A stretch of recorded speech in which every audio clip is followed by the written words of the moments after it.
the episode 25 of our Myriacast podcast.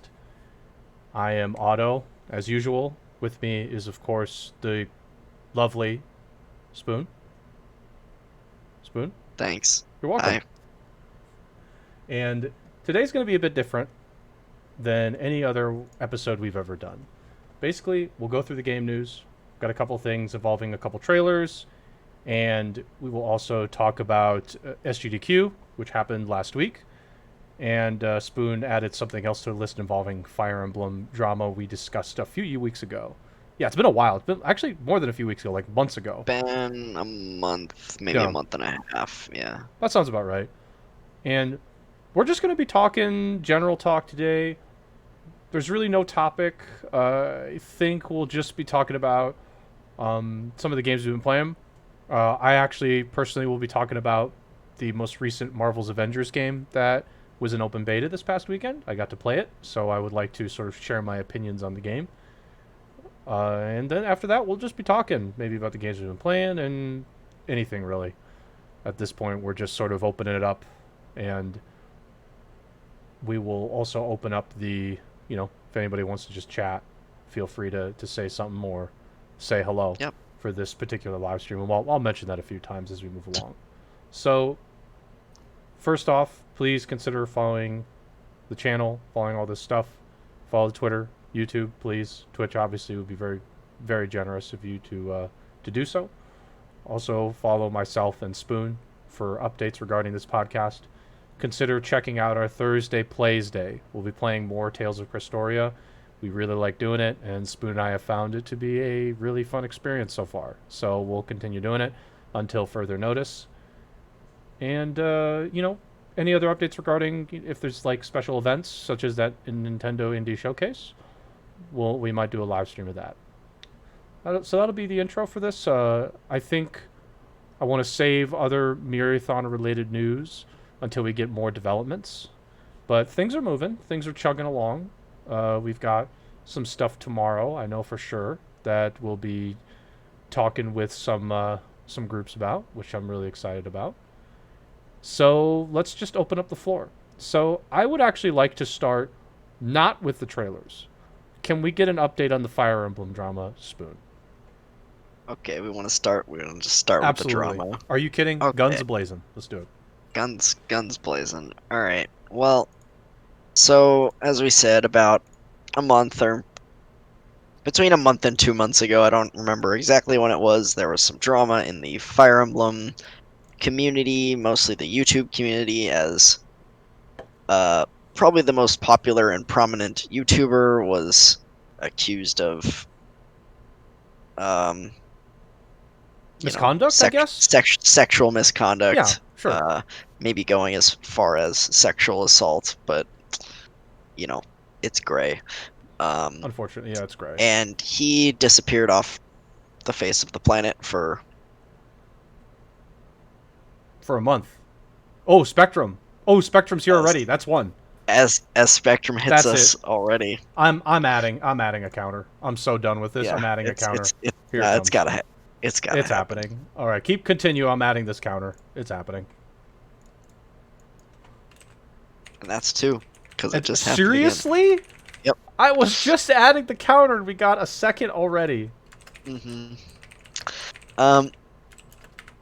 So, this YouTuber who goes by the name Mangs, he made a video on over the weekend. It was Saturday or Sunday, I don't remember. Uh-huh. And he kind of explained his side of the story, basically. Um, and he said he apologized, and he said that he regretted the things he did, and he knows he made some mistakes, but he did also deny some of the claims of sexual assault. Basically, he said he was like maybe a little creepy, maybe he pushed it a bit too far, used some inappropriate Language, I guess. yeah, Okay. language, and did some things like that. Maybe cuddled a little too close when he shouldn't have. But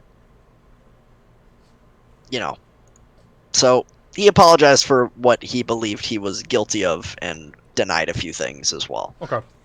It's a he said, she said situation. Only the two people who were there know what happened, Sure. and you know, perspectives perspectives of the same events can differ. Mm-hmm. So, you know, it's he said, she said.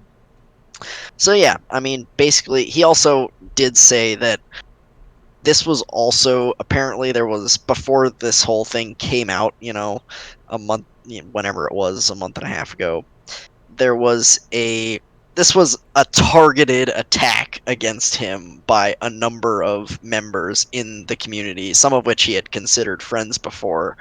Wait, I'm Who sorry. they basically had like a Discord group and a Discord chat, like a private chat with a bunch of these people in it, who were they were like, yeah, we're gonna take down Mangs, basically. And this was sort of like he believes, or I guess if he has like sort of some information on it, he believes that this group specifically outed all this information because they wanted him gone. Is that I'm trying to Partially, I partially? mean, Okay. I know, like, probably, some of the people who were tart you know victims of Mm-hmm. his misconduct, they probably weren't really in it for that. But there are apparently a lot of other people in the group who just like joined, and then they were kind of down with the initial thing. It's like, all right, he's done these bad things, maybe we expose him a little bit on that. And then apparently it kind of turned the other way, and it was like, no, we're just trying to just Deplatform, I out think, is the out idea. this guy, and he's the most popular YouTuber, and let's take him off his high horse. I don't know the Yep. full details, but that's what it sounded like to me. Yeah. So And there's three. And there's three, ladies and gentlemen. Already three. Huge. Oh, this is a big spectrum. Ooh. Okay, that's three. Continue. that might have been a fourth, like That was that like might be an two, Uber. might have been 2 and 1. I'm not Jeez, sure, that but was like two for we'll, one. we'll stick it at 3. Yeah. Um,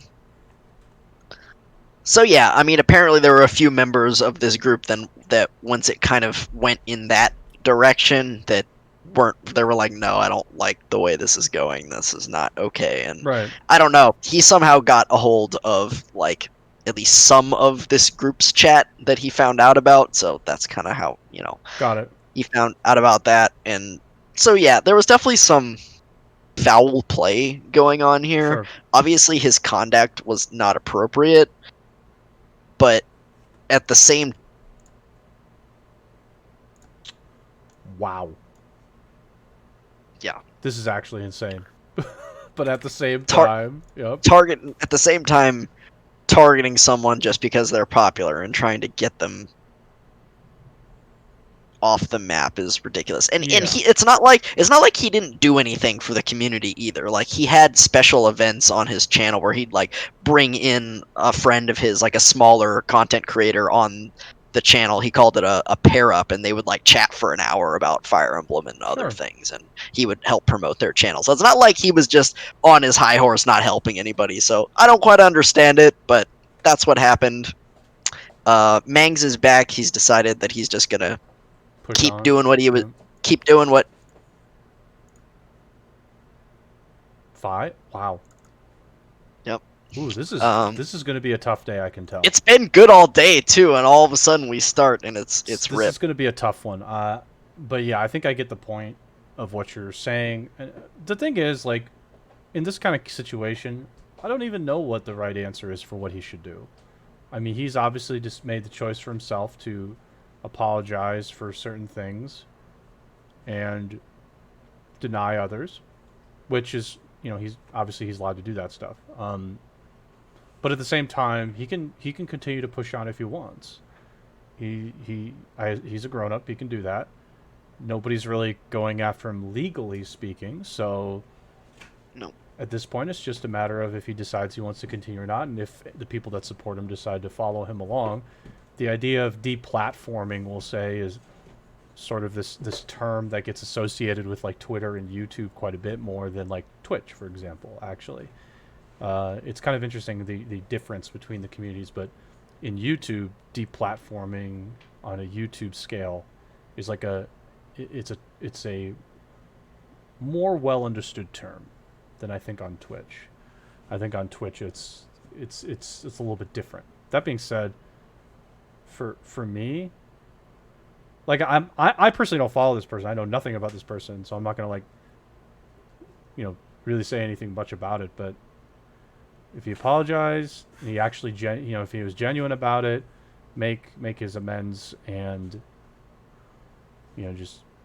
just push on, and hopefully he'll learn from this, and maybe like just stop being so stop just having so much misconduct. I think is what you can hope for. It's okay, like, Yeah, I mean, because it's not good when stuff like this comes out. It just like, even if because some of it could be wrong. That's true, but if you hear enough of it, you're like, okay, but I'm hearing a pattern here. Something's going on. So it's just make amends and got to push forward, and yeah, hopefully you he learn something. he definitely had a propensity to make inappropriate jokes Mm. relatively often. Uh, so Right. yeah. But yeah, he seemed sincere. In it, Okay. he said he like went to therapy and stuff like that in this case. Oof. And there's God 6. damn. Um, um, and yeah, he wants to come back. He said No. he got messages from people in his community who said that like they missed him and that his content like really impacted their lives in a positive way, and it basically he decided that if he can, be a better person and he can help other people with his content, that even if the Fire Emblem community never welcomes him back and he just does his own thing, he's just Just gonna keep he's gonna just do your own thing. Yeah. Wow. Again? 7.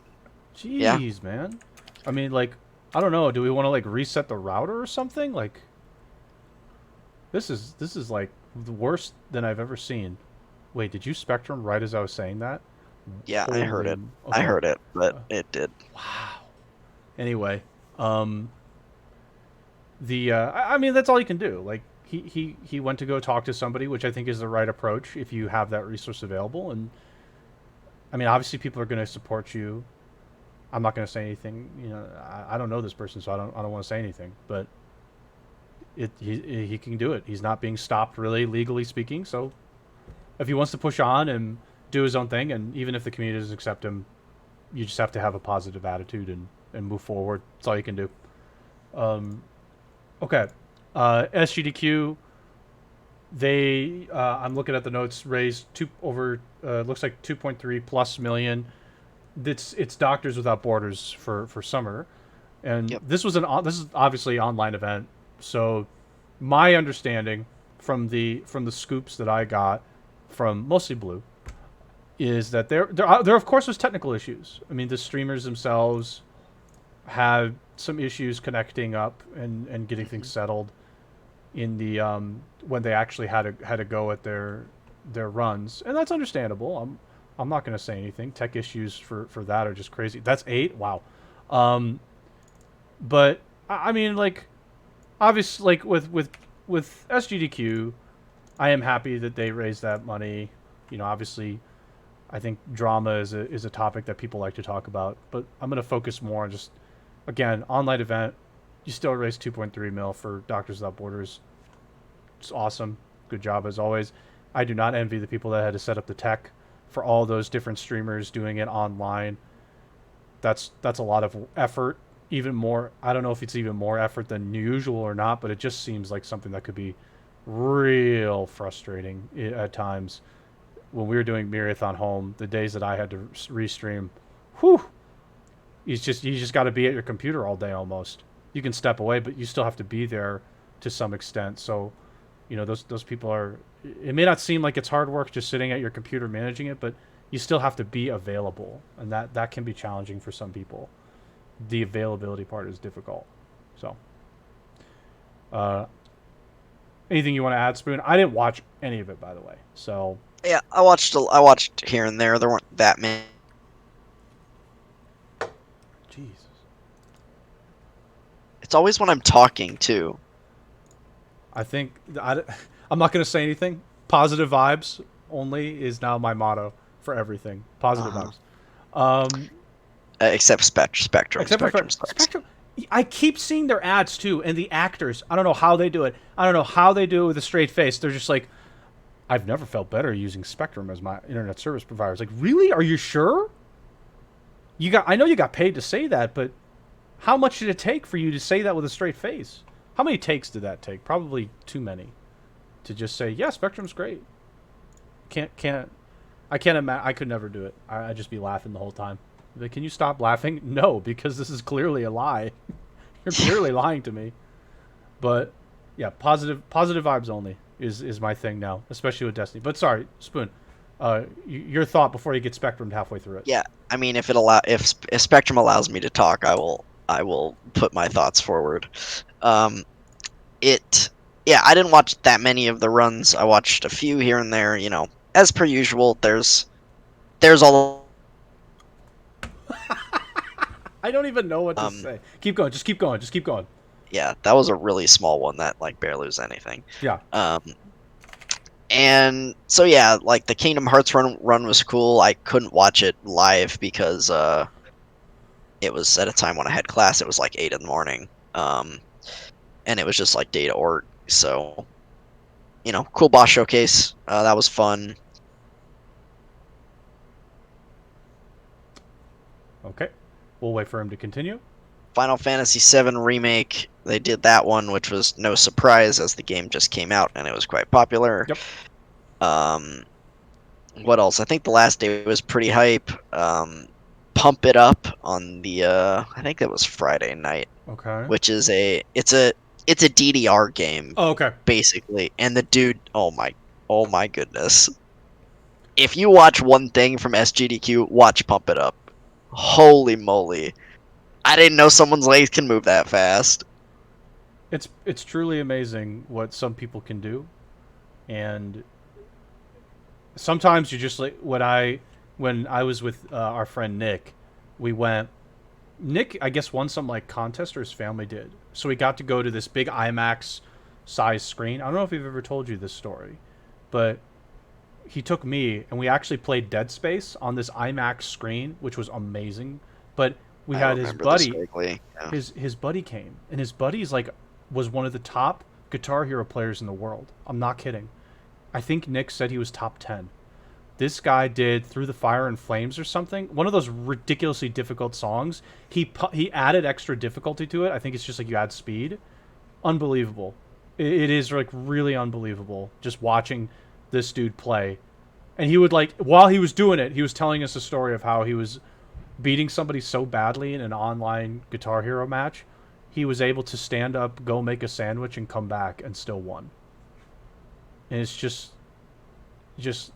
unbelievable sometimes what you can see from people. So Yeah. I mean, I'm sure that guy was really, really good at Guitar Hero, but I'm telling you, this Pump It Up showcase makes like Through the Fire and Flames, baby. That's baby stuff, dude. Oh, I have to see just, it. This No, I'm telling you, it's on you. Like the VODs are on YouTube already. Just go SGDQ. He actually did it at the Corona CRDQ that they did a few months ago, the Corona relief one. Mhm. So he did it then from the first time, but he did it again for SGDQ.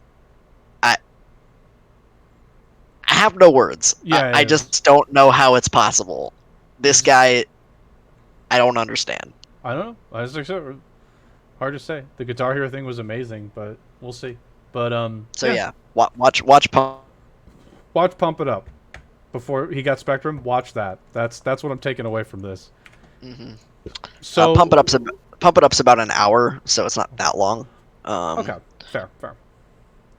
I'm gonna move us to the watch because I've got some trailers. So we're gonna move to news. Hope that's okay, unless you wanted to finish a thought. Nope, Okay.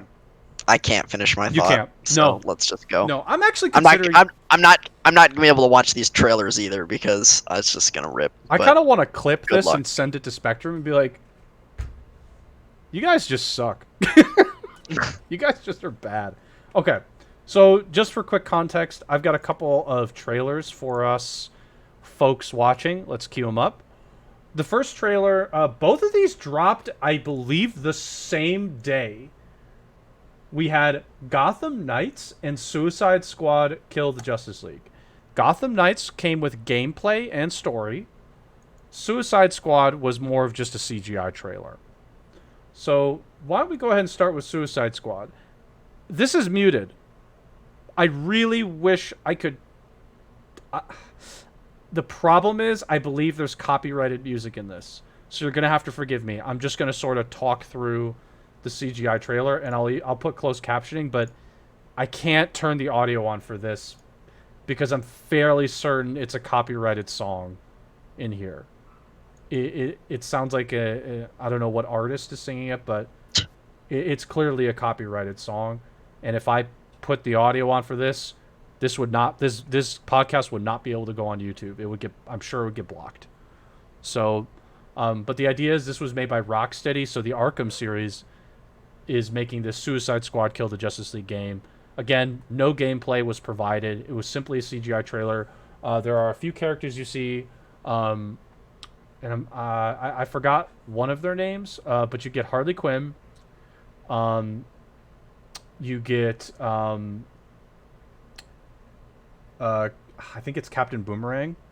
They call him like Boomer. I don't know. It's kind of weird. Boomer. They call him Boomer. The Boomer. Like, okay.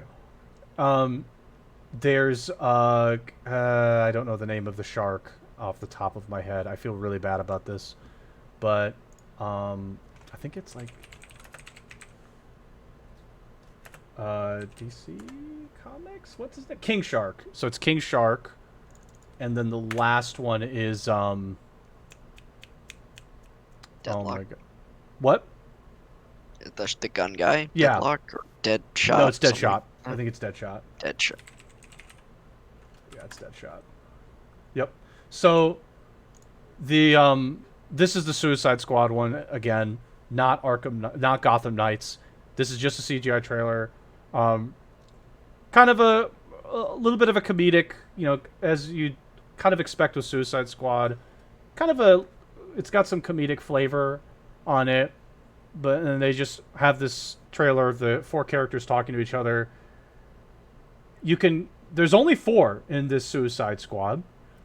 So something tells me there might be some co-op element to this, maybe. Or with some of the other Arkham games, you could play as more than one character. You could play as... You didn't just play as Batman. There were some where you could play as Catwoman for segments, and there were others where you could play as Nightwing or Robin at times. But I mean, is this DC's answer to the Avengers game that's coming out? I guess it's not Justice League, but I don't know is the thing. It's really hard to say because there's no actual gameplay. But my gut's telling me just watching this, okay, if it's got 4 characters, there could be some... I hope it's not a looter game, by the way. I hope it's more just okay, we got an action game. If it's anything if it's Rocksteady, my guess is going to play very similarly to how the other Batman games played, where it's simply just action.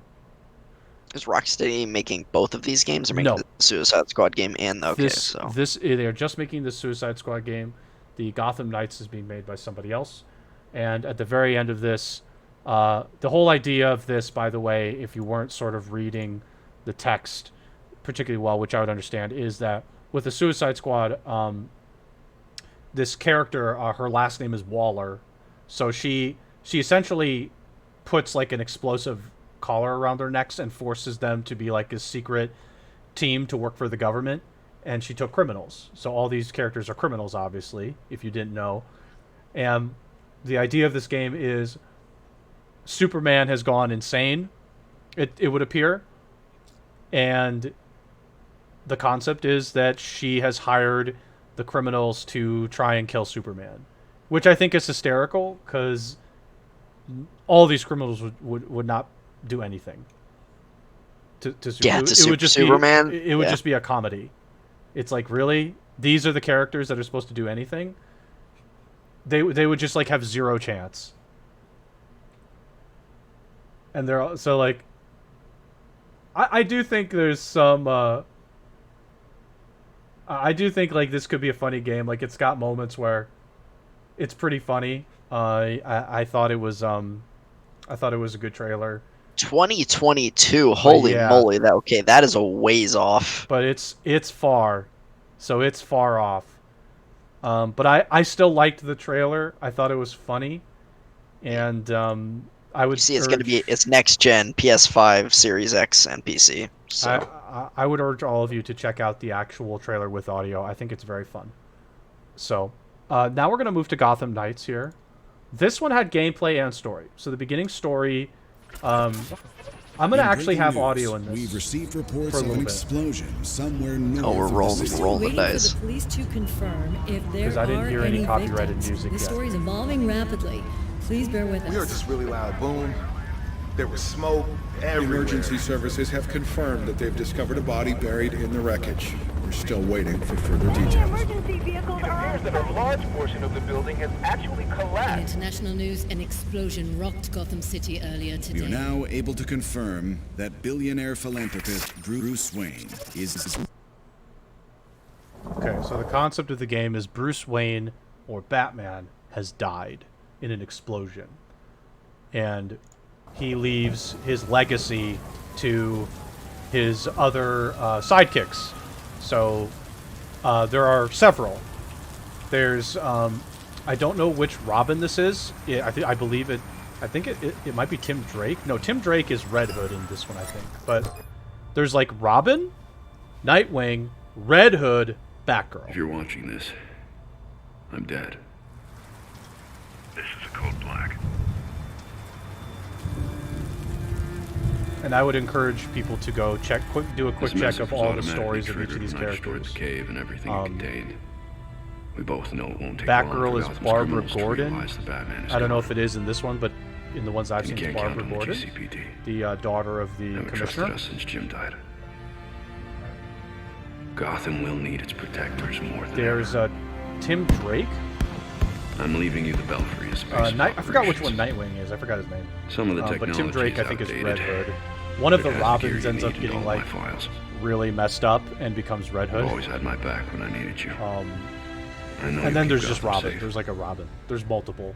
Good luck. So in this game, And goodbye. once we get to gameplay, it appears that the style of game could be slightly different than other Arkham games.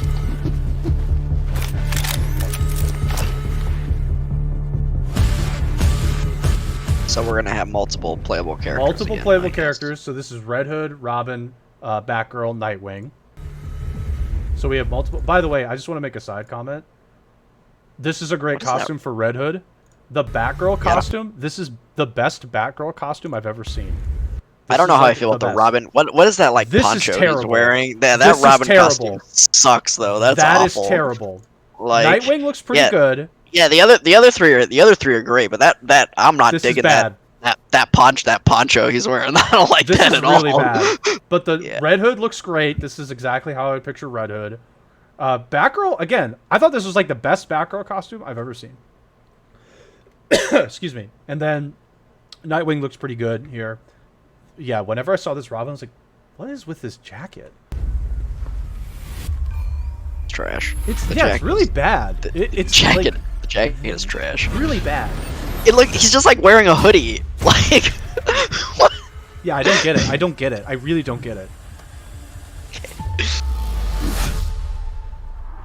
So this to me, it was that you know you can play as the multiple characters, but maybe you can have multiple characters in your party. I don't know.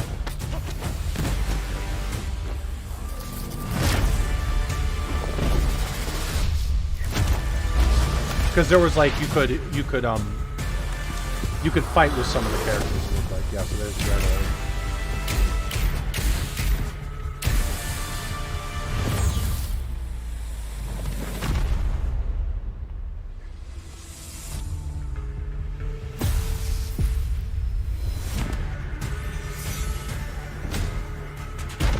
And each one obviously has different skills, I'd imagine, or abilities. I mean, Red Hood's got guns, so Yep, he sure does.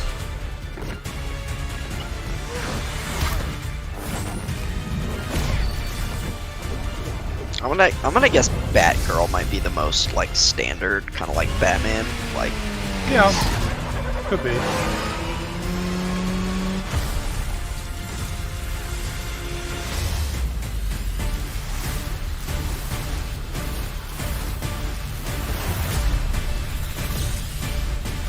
Yeah, so this was, so again, this dropped same day.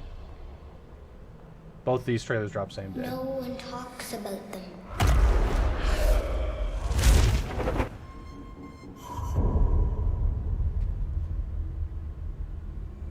Not a whisper word is said.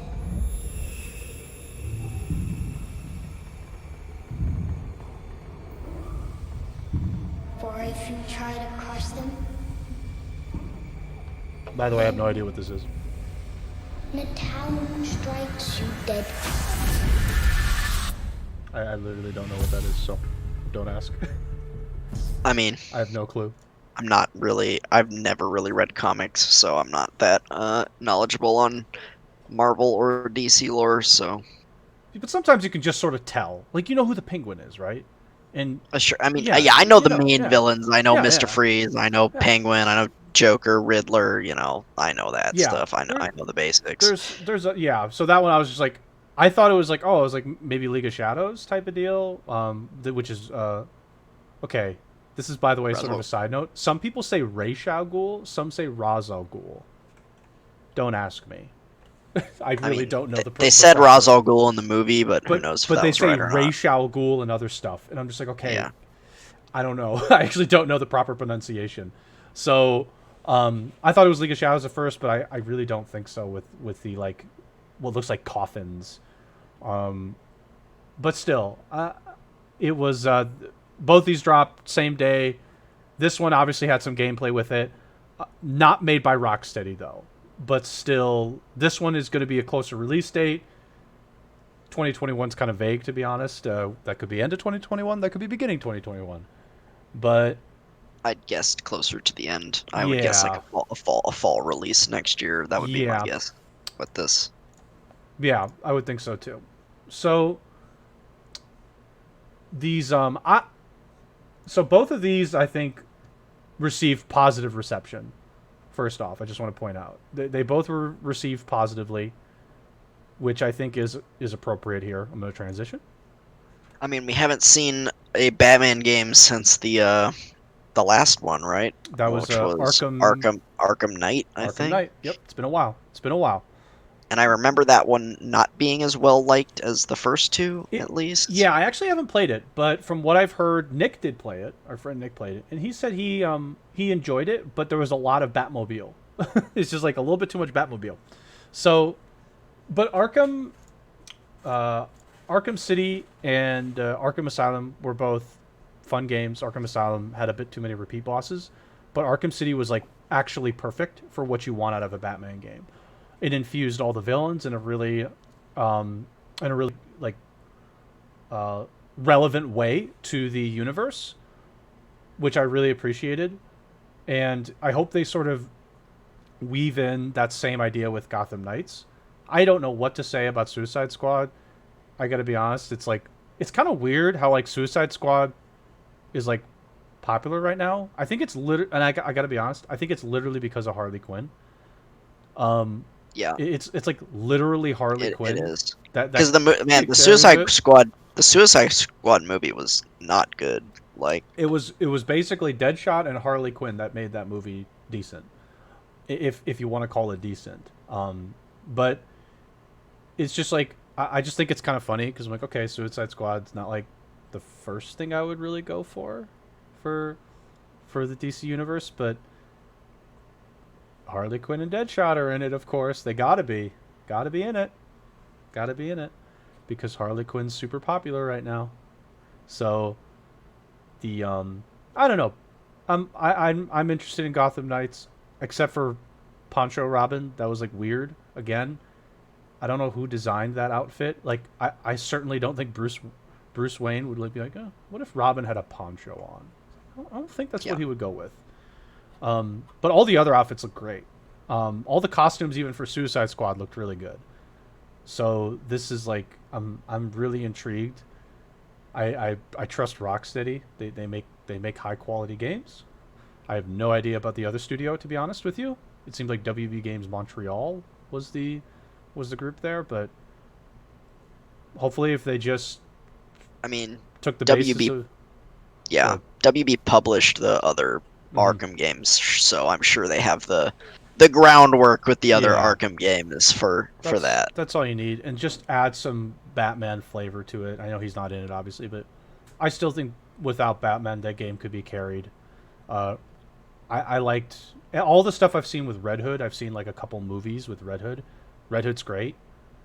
The Robin that got like there's like I don't know how many different versions of it there are, but it's the Robin that the Joker basically like kind of abused to the point where he like went crazy, and that's what Red Hood is. Then there's Nightwing. Nightwing's just the Robin that's like, yeah, I want to do my own thing. And all the costumes were great. The Batgirl costume was great. Red Hood was great. Nightwing was fine. Robin was weird. So, any other thoughts for that, Spoon? Your smile. Oh, you spectrumed. I saw that. Yeah, I did. Good old 13. Any other thoughts you want to add to this? Nope, they're still a long ways off. They look cool. It's a good concept.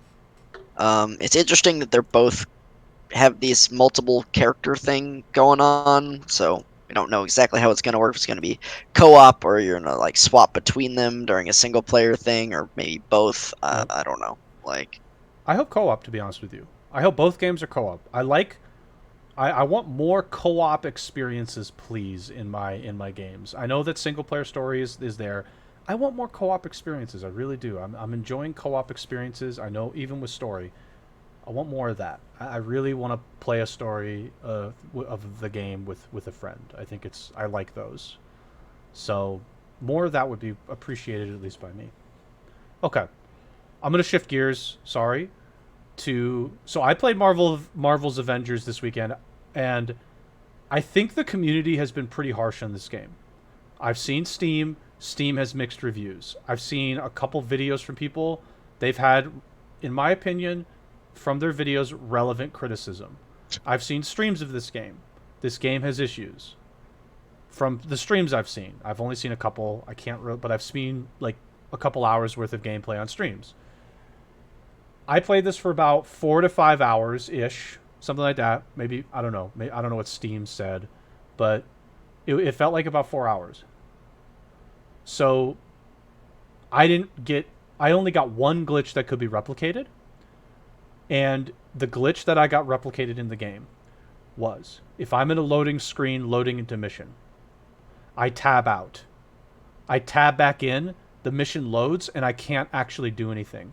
As in, I can move, but I can't attack at all. ooh, But if I that's pretty reload bad. a checkpoint, it's fine.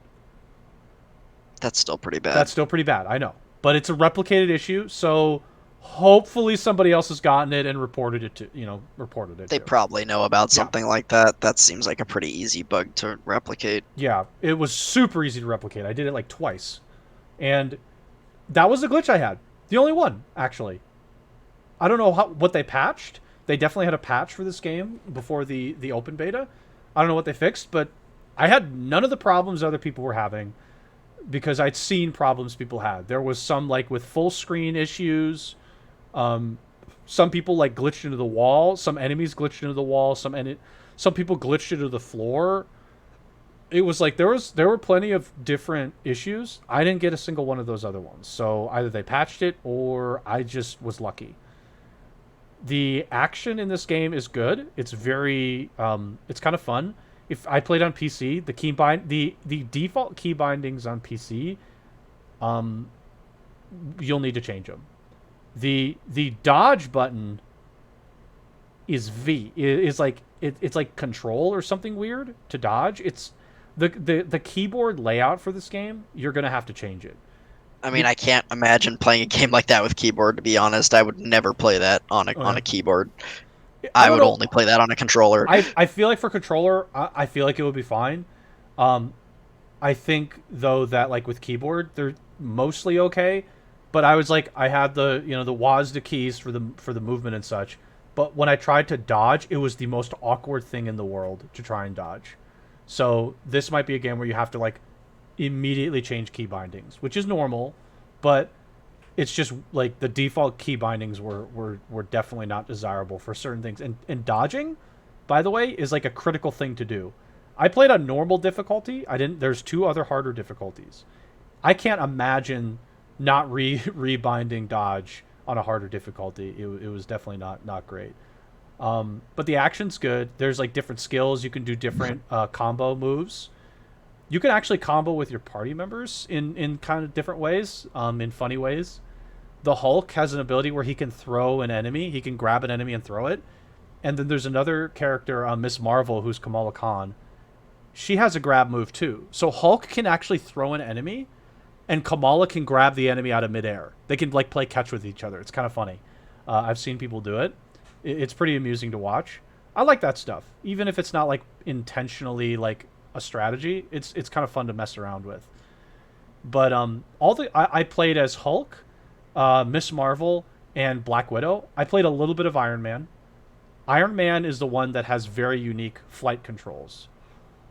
They work really well, actually. I was genuinely surprised. Anthem's one positive was the flight controls.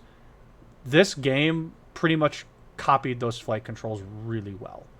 I was surprised pleasantly. If I played Avengers, I would want to play Iron Man because I love Iron Man. His flight controls, I can't speak for controller, but for keyboard, it worked really well. I was very happy.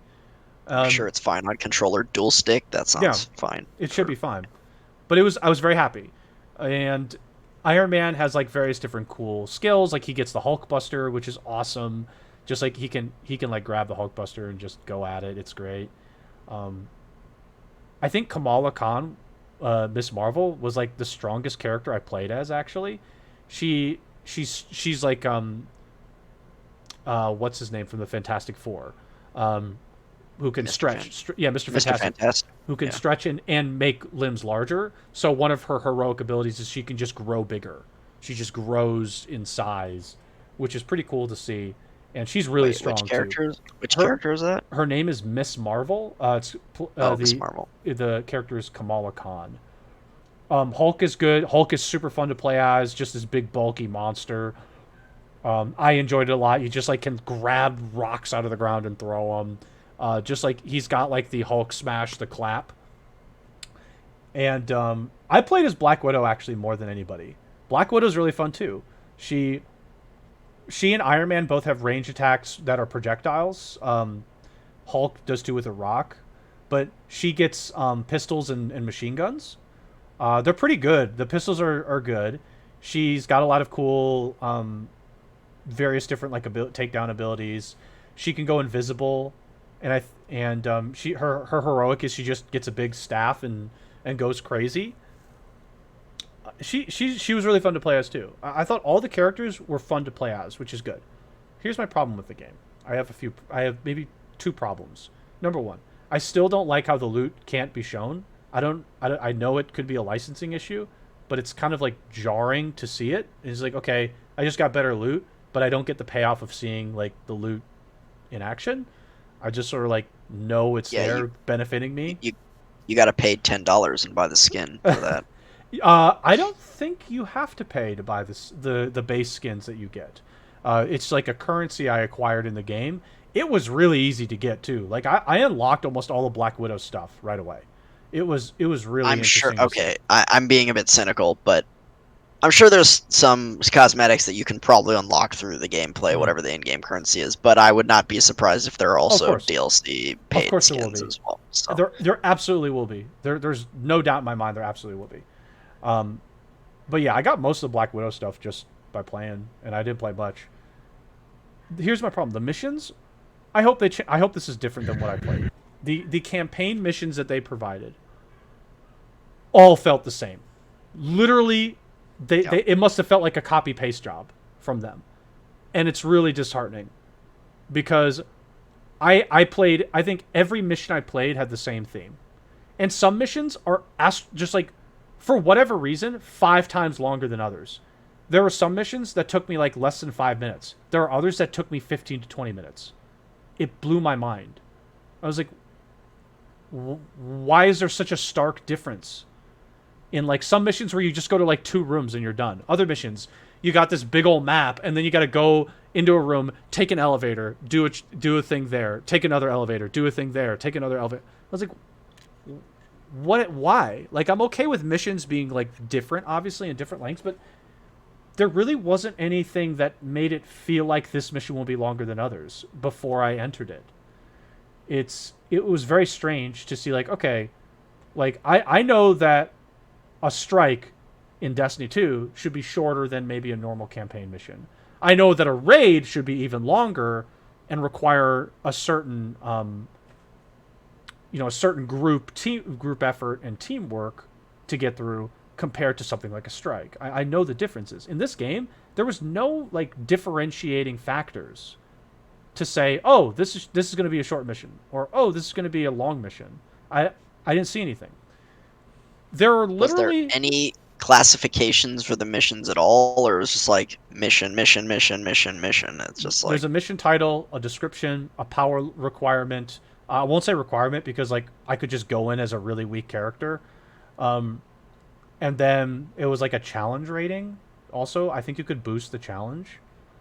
But no, there was nothing that indicated length at all. Or like, oh, this mission's going to be longer. Or type, like, no. escort mission or Nope. kill mission. I don't know. No, because they blend objectives together in different missions. I saw 4 different objective types. And I saw too many of the same ones in all these missions. I saw basically a control point one, where there's 3 different control points and you have to stand on it more than the enemy. And the enemy can take the control point away from you if they like stand there long enough. But the idea is you need to control more sectors than the enemy for a longer period of time. Very simple. I'm fine with it. There's destroy certain objectives. Like you have to go to like we'll say like we'll say it's a box for now. I don't know what else to call it. Destroy this box and some other boxes, and the objective is complete. That's fine. Then there was like elite enemies. Destroy all the elite enemies. Objectives complete. Cool. There was one other one that I encountered, and I'm trying to think of it. There were some that was like just like King of the Hill, hold a single spot, I think, as well. That's it. And all like several missions had a blend of those. But what the problem is, I played for I think an hour or so straight one day. It got really boring doing the same objectives over and over again. It really did. And there's a difference between things like grinding out Destiny as an example, and I'm only using Destiny example because it's a looter game as well. Destiny, I think, does a decent job of varying out the objectives in such a way where it doesn't feel like you're playing the same thing over and over again. And as much as I hate platforming, that does help in providing variation. Marvel's Avengers has no variation. You get 4 objectives, and they're all like smashed together in the missions. It's super boring. And they all revolve around the combat, I assume. Most of it is just like killing enemies and defending a point from enemies that are attacking. Destroy this box that is defended by a bunch of enemies, and which is like, it's okay, but I played like 3 missions in a row one time, and the 3 missions in a row, I had a blend of at least 2 or 3 of those, and it's just like, after a while, you're like, wow, if every mission is just this over and over again, what is going on? That's boring. Game's gonna get real repetitive real quick. I sincerely hope there are more boss characters. All the boss fights were okay. There was some element of like, okay, you had to die, you weren't just like smashing face. You had to do, you had to carefully combat those enemies. Some of them you had to like do very specific dodges. You could use the environment against them. The boss fights are okay. I'm not gonna say they're spectacular. They're okay. But these objectives, man, oof, they are not desirable. This is something that won't get fixed either. They're not going to fix that. And that's like kind of a big deal, because if you're trying to play this game and loot and grind out these characters, do you really want to keep doing those 4 objectives over and over again? No. You're going to get bored. Yeah, I'm gonna hope they have some meaningful, challenging endgame content with this for when you get to the actual grind. Like you Yeah. finish the story and you get to the actual like grind of the game, because Right. And that can be a problem in looter games if the grind isn't fun or if it's not rewarding. Then it's just you just fall off exactly. real quick. I'm like, no. Exactly. And these missions, I can't stress this enough. They got really boring real fast. The only redeeming quality, the action's good. It's great to play as these characters. They've done a really good job of making these characters feel unique and fun. They they really have. It just feels like the objectives, they took about 10 minutes to think about the objective options and just said, "Okay, you know what? We're going to make the characters super fun, but let's make the objective as boring as possible." And it's just a huge question mark. It's like, I really loved the game's action. I had fun, but why? I don't want to grind the same four objective types over and over again. That's kind What of about that's the lame. I know it's a beta, so you don't exactly know Sure. everything. But what about the So enemy design.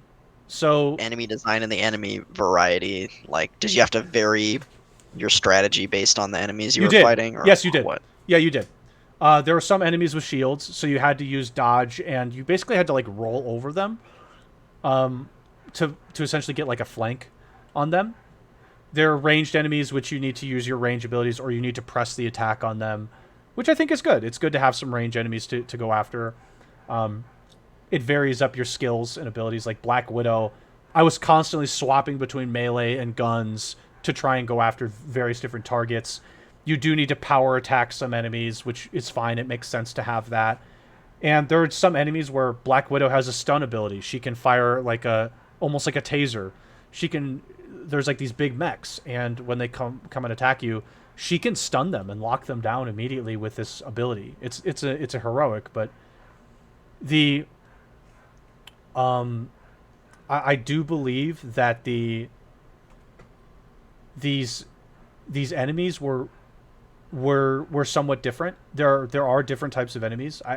I think off the top of my head, there's like the scrub enemies. There were these scrubby enemies that were like mechs, and there are scrub humans that have like, they were more ranged enemies too. There are like maybe shield enemies, shield mechs. There were heavy mechs that had like spears that just like, they just shrug off your attacks, so you're having to constantly like dodge them and then press the attack on them. There were some range like flying bots. There were static turrets that attacked you. There were big heavy mechs that could just charge and overpower you and slam the ground with AoE attacks. It did feel like, to a certain extent, that there were like multiple different types of enemies, and there was variation in their design. They even had different types of attacks. Like there were cryo attacks. There was gamma radiation attacks. There were different elements at play, which, I mean, I think that's fine too, because you can spec your armor or the loot that you get to resist a certain type of attack, and the mission will tell you if it's like, oh, this mission's going to have a lot of cryo enemies, or there's going to be a lot of gamma enemies. And you could say, oh, well, if I have loot that's more suited to cryo attacks, I can prepare for that beforehand. That was good. I will say that was really good to see. That's it. If I had like a significant amount of loot, I would appreciate that to spec beforehand. So I think the enemies variation was pretty solid for an action game, and I think that they did a good job of adding in different elemental attacks and allowing you to prepare for that. But those objectives, it's. I will say something else that's kind of nice is you can explore areas that you go into for missions. They're a little bit more open world at times, so you can they're sandboxed, so you can just jump in, and it's not really necessarily linear right away. There's like different side quests you can do, so to speak, where if you explore the area, there might be like a civilian trapped that you can help. There are some loot chests that you can find throughout the environment. That's good too. It allows you to explore and not just like go straight to the objective. Your AI companions were pretty solid actually. I didn't have too many problems. Only one time I had an issue with them. They stuck on the objective while I was trying to explore, and then never left it. So I was like alone roaming the environment, which kind of was frustrating when dealing with like large amounts of enemies that you'd expect having a full group for. So that was something negative too. But I think, yeah, I think that's pretty much it for me. I did give this game an honest chance. I really wanted it to work for me, and I think it kind of did. I won't say that I'm gonna go out and buy this day one for $60. Not at all. This game has like issues related to do I really want to play the same objective over and over again? That just seems kind of boring. But I can see somebody who wants to like just grind a game and doesn't care about that and wants to play another looter game with some comic book characters. Yeah, I can see somebody enjoying this. This game feels like a hard 7 for me though. It feels like a 7. Nothing that special. It really doesn't feel special. That's solid. No, it doesn't. Solid. Like Borderlands 2 is special. It's like I would go out of my way to play that now above Borderlands 3. You know, Destiny 2 is obviously for me special right now. Diablo for a time was special because of just the way that it worked and the game was really fun. You kind of wanted to really grind and do some of those quests again. This game doesn't feel special, and it's weird because it's comic book characters. The redeeming quality of it is the comic book characters and their attacks and the action that you partake in. But this game doesn't feel special. It feels like a very solid. It feels like something that should be a very solid action RPG, and it's tacked on some looter mechanics. It feels solid. It feels like a 7.5. It's really not something I would go out of my way to buy, but if they put like a 50% discount on it, I'd be fine with it. So that's my take on Marvel's Avengers beta. If someone were to give me this or something, I'd play it for sure, but I'm not going to scramble to the stores, so to speak, and break down the doors for this game like I would, some others that I've played more recently. This ain't no Red Dead Redemption 2 or something, right? Where people are just going to go crazy on release. And Steam reviews show that. People had mixed reviews. Many negative ones, actually, from what I read. But, yeah, I feel like this game has been getting a lot of, like, bad press, to be honest. A lot of the previews and impressions I've seen from... I don't know about the mainstream sites. I haven't looked that much at IGN and, GameSpot and whatnot. Right. But at least, like, the YouTubers... A lot of the impressions I've seen, they're all just very meh on it. They're like, yeah, the combat's pretty fun, but I don't really know what else this game has to offer other than the combat and, like, the superhero fantasy of playing as your favorite Avengers. But the story in this game is terrible, too. It's terrible. It's absolutely terrible. Yeah, that's oof, because I feel like that was one of their selling points that they were going on. Here's the story. The very beginning of the missions, Taskmaster brings we'll just say a bomb, okay? He brings a bomb to the SF Golden Gate Bridge, I believe. I think it was from the pictures I saw. Yeah, it's the Golden Gate Bridge. Yeah, it's the Golden Gate Bridge. I thought it was. I was just like trying. I was like, was it Golden Gate or not? It doesn't. You stop him. It doesn't blow up, but he has like a second thing that happens. It's like actually a different plan is hatched, and it turns the San Francisco Bay Area into a quarantine zone, and all the people inside of it are affected by this, like, I'm just gonna call it special gas that gives them superpowers. And like everybody blames the Avengers for some reason. I don't get it, by the way. Why do they blame them? I think it's because doesn't their here's what I know about it from what I've seen, and I could be off base here. But the Avengers are there debuting their new cool awesome ship. I don't remember what it was called.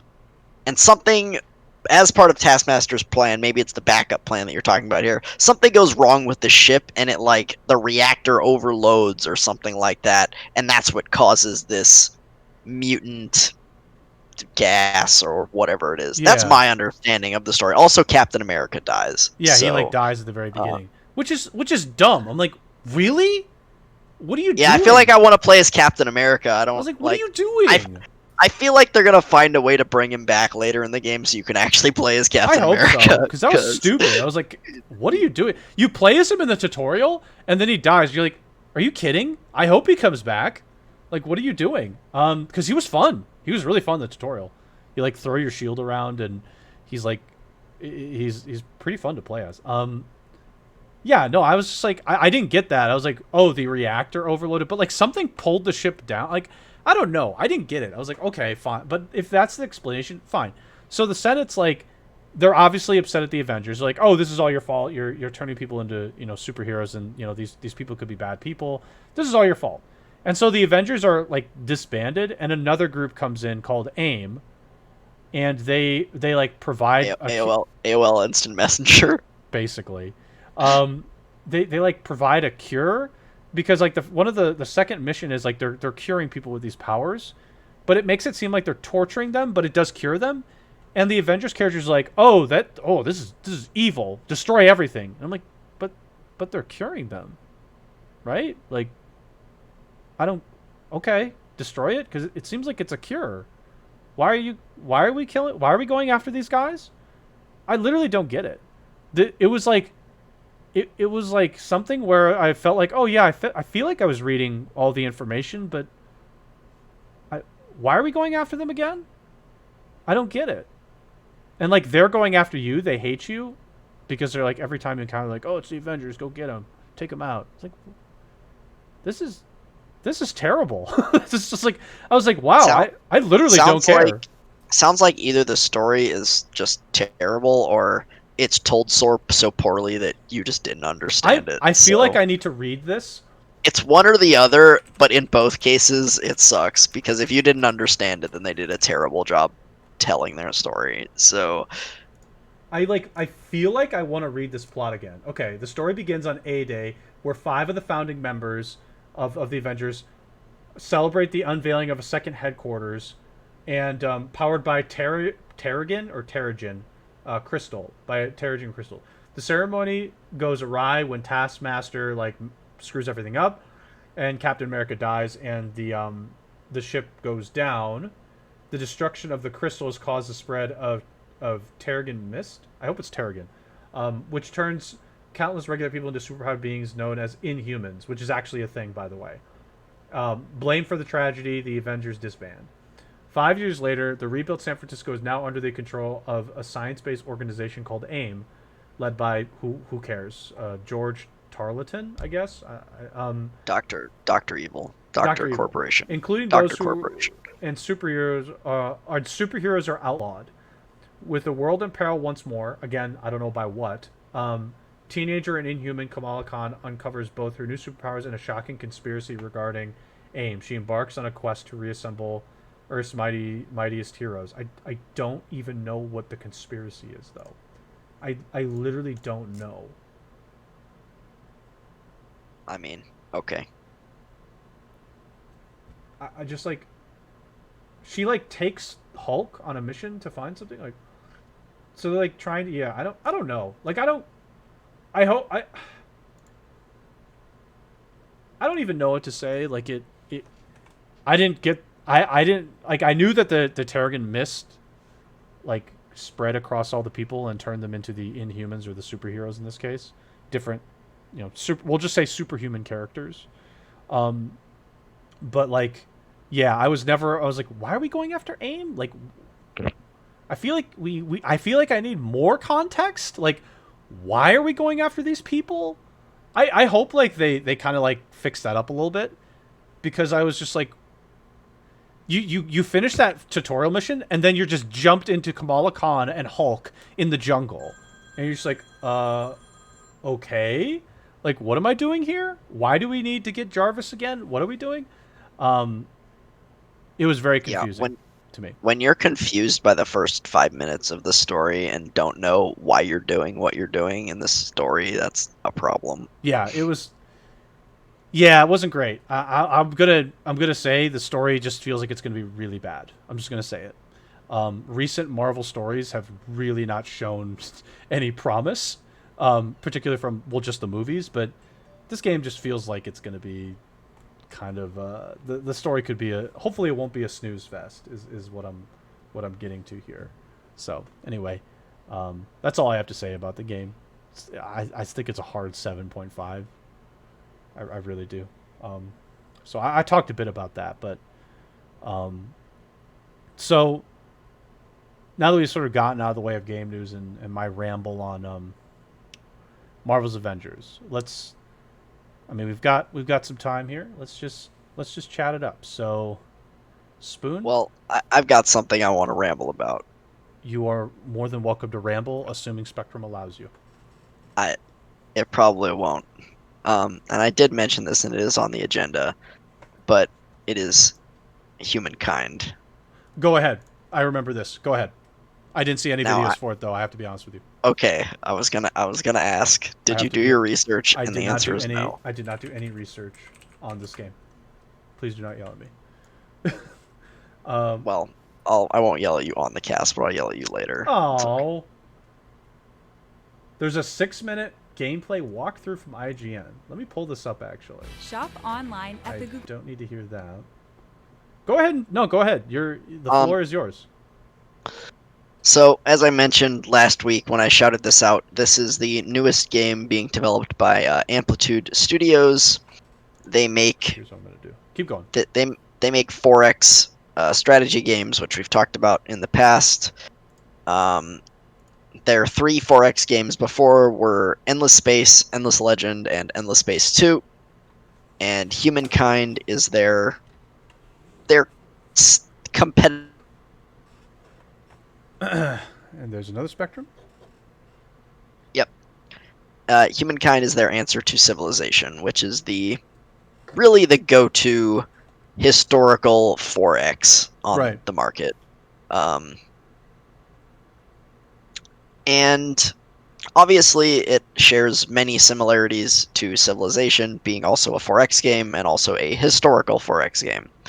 However, I believe they are doing some cool and interesting ideas in this game that look quite good, and that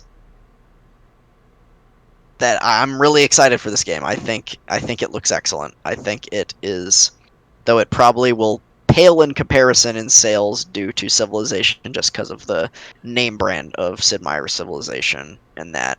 But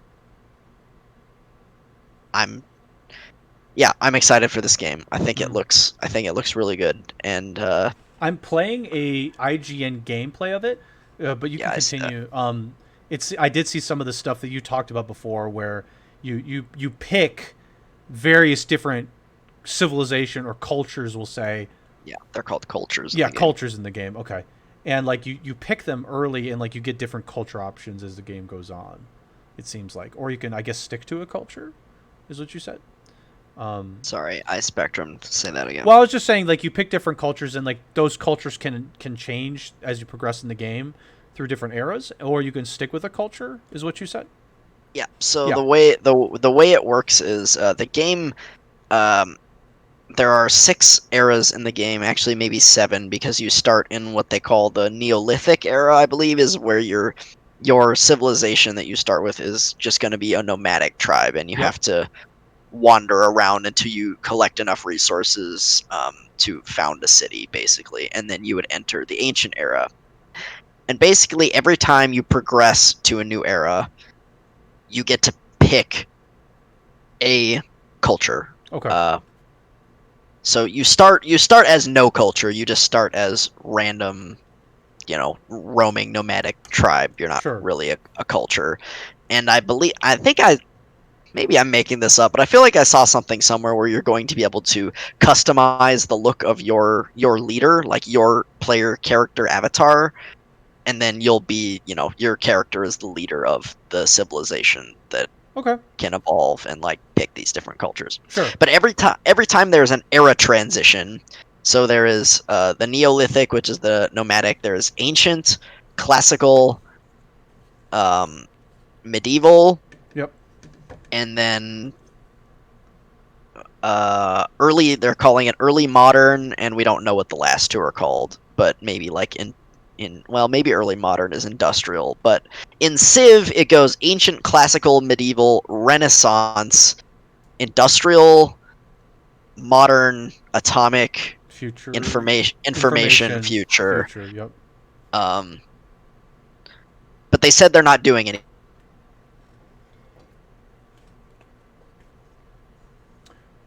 You got Spectrum So- hard there. No, go ahead. Yeah, a little bit. So basically back to what I was saying. Every time you hit a era, one of these 6 era transitions, Yep. you get to pick a new culture. You can also do you can stick with your current culture, and there will be some bonuses to doing that. Mm-hmm. They haven't really gone into details on that, but it is possible to stick with one culture throughout the entire game if you really want to do that. Okay. But so there will be 60 cultures to pick from in the game, 10 for each era. Sure. And if you do the math on that, which I didn't, but apparently someone at their office did, there are like over a million or actually maybe they said it was exactly 1 million combinations of cultures. Huh.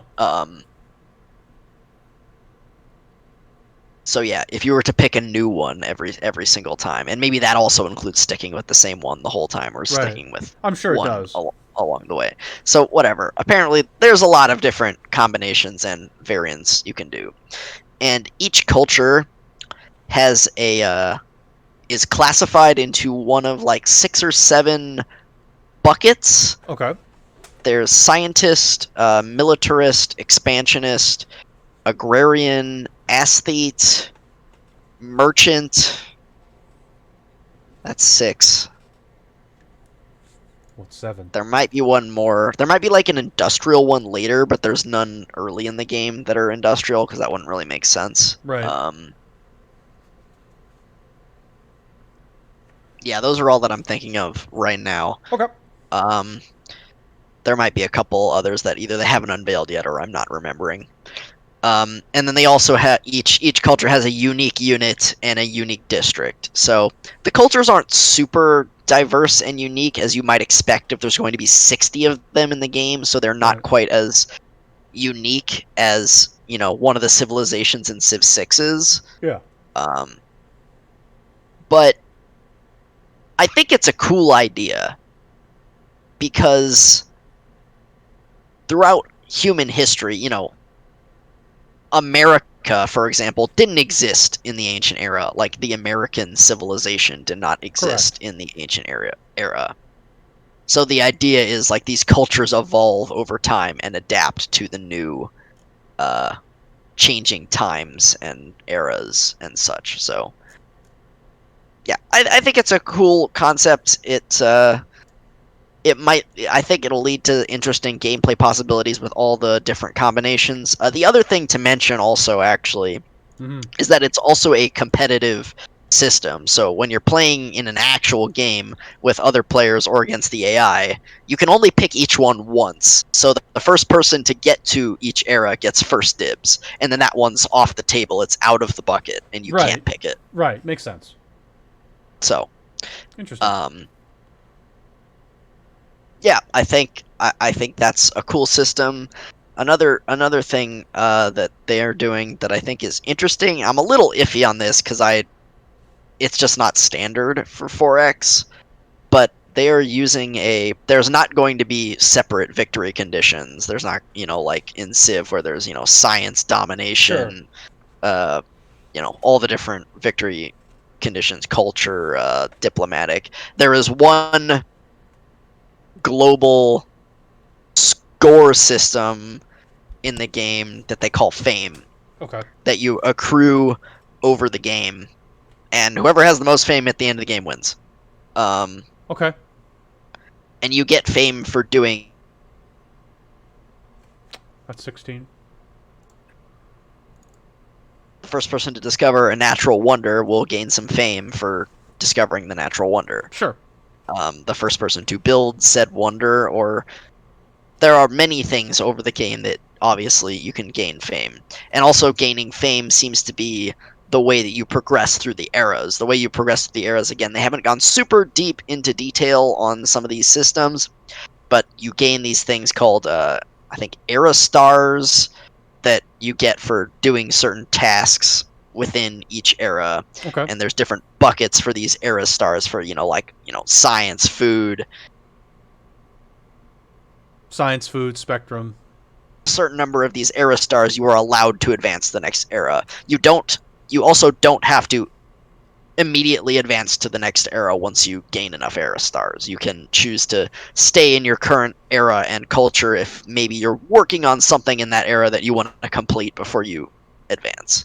Yeah. So, okay. Again, another interesting way. Again, I don't know how I feel about the global victory condition thing. They also have mentioned in some videos and live streams that there will be some comeback mechanics for players who are behind, so it's not like one guy gets a lead way early and just runs away with the game. Yeah, that's happens. That's how it happens in Civ most of the Yeah. time. Like, if you get a lead early in the game and you start getting going on like your science and your culture and your economy, you just snowball and you run away with the Yeah. game. And it's which is lame. there's for really everybody else. there's really no way to come back. Yeah, it's pretty lame for everybody else too. You're just sitting there like, okay, when are you gonna win? Just like, when are you gonna win? Against the AI, it doesn't matter Got because it. it's the AI, but Yeah. Okay. Very cool. And he got Spectrum, and that's a good face for Spectrum too. That's beautiful. Was it a good Someone one? saved that one. That's a great face for Spectrum Yeah. right there. That's a good one. I like that one. Yeah, I also think the game, like, just graphically, I like their art style. I think the game looks really nice. Yep. I agree. It does look.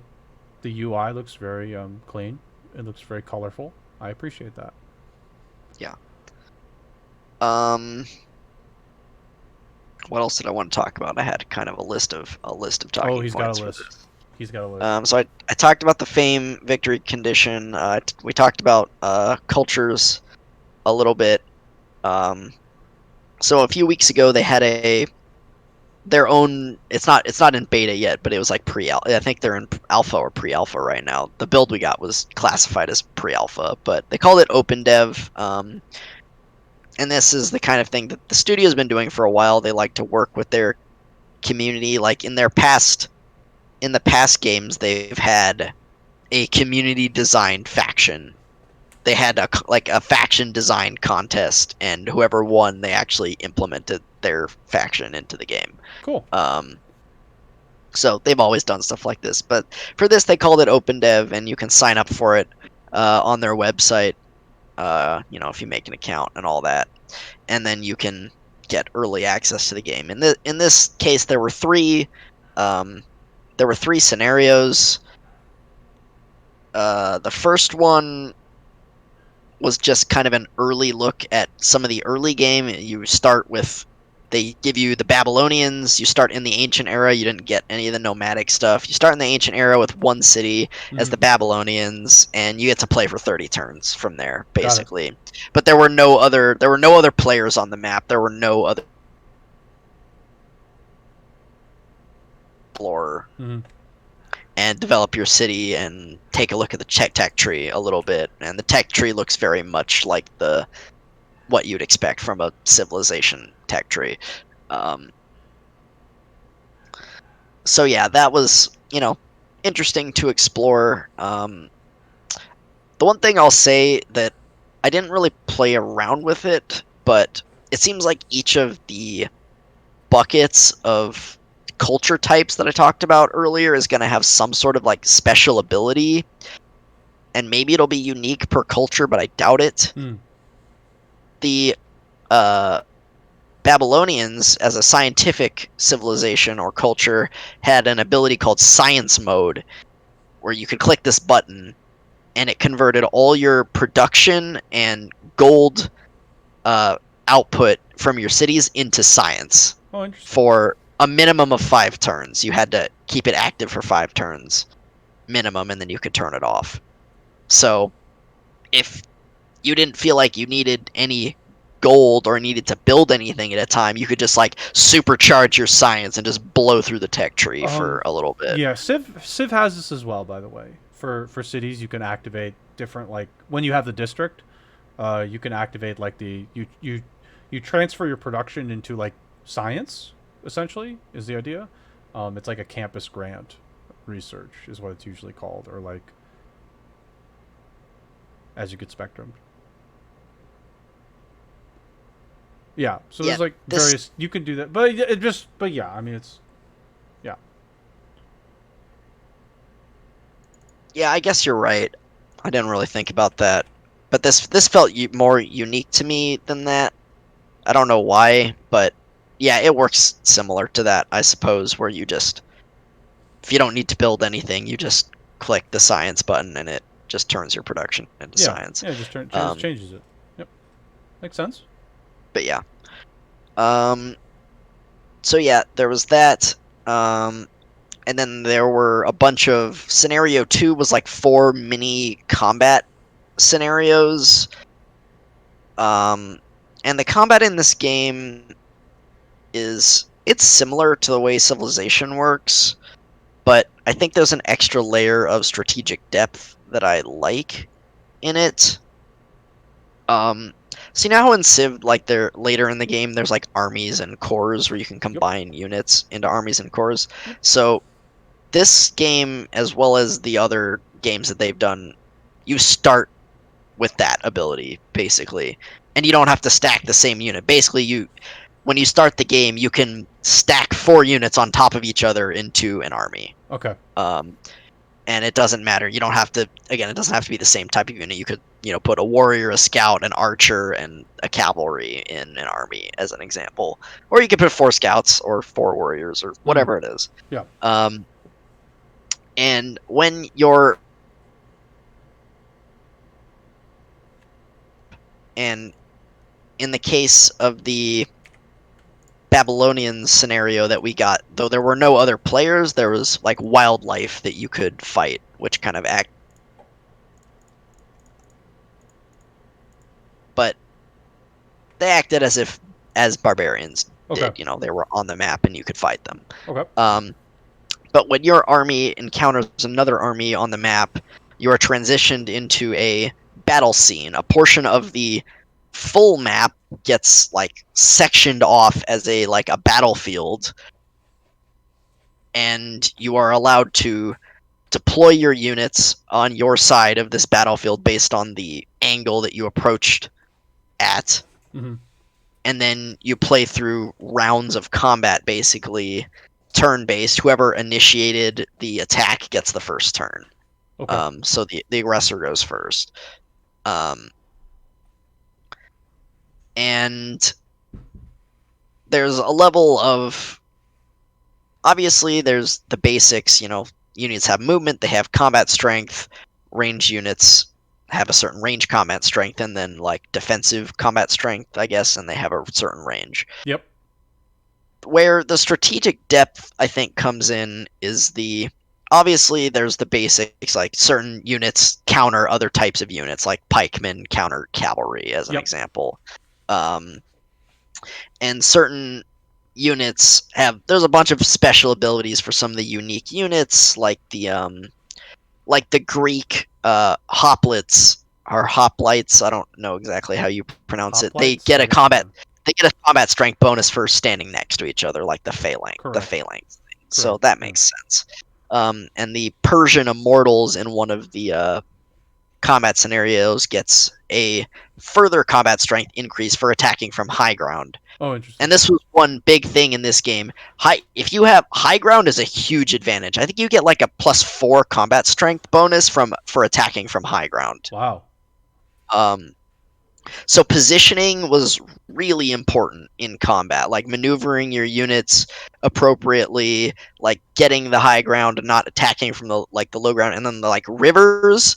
So if you move onto a river from a non-river tile, it stops your movement. You have to stop. And you get a huge combat strength penalty for being attacking from a river or being attacked while you're on a river. Right. But while you're on the river, the next turn, you can move basically freely, not freely, but I think you get some sort of movement speed buff moving up and down the river, so you can kind of Okay. flank from there. So it's difficult to cross rivers, but like once you're on the river, it's kind of a Easily boon. traversed. Yep. But you don't want to really stand on it at the end of your turn or attack from it because you take a huge penalty for that. Right. And if like you're on the river and the enemy has high ground above that, like attacking you from high ground above that river, there's gonna be like they're gonna get like a 4 combat strength bonus, and you're gonna lose 4. You're gonna basically take a 10 combat strength deficit for being attacked from the river. Right. So, again, I think there was an interesting level of strategic depth in the combat in terms of like the positioning. Obviously, flanking was a thing. If you got one of your units around behind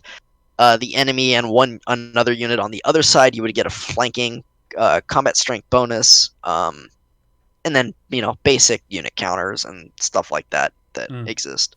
So, and these minor differences in combat strength made a huge difference in the amount of damage you dealt or received. Sure. Tricourage asking, so are the rivers their own tiles instead of the borders? Yeah. Is it like it must be its own tile, the way you're describing it. Yeah, I don't know what you mean. Like rivers have their own tiles in Civ as well, I feel. Or yeah, the river was kind of its own tile, I think. Or bunch of tiles, I suppose, along the river. So any tile with like river in it, because like in Civ, it's like any tile with river in it is the movement traversal penalty in Civ. So he's asking, he's like, is the river itself a tile? Like, is the river literally the full tile, or is it like when the river traverses a tile, it is considered river? For all intents and purposes. I mean, I think there could be combinations where, like, it's a river forest or something like that, and you could get a bonus for the forest and then also a penalty for the river. Got it.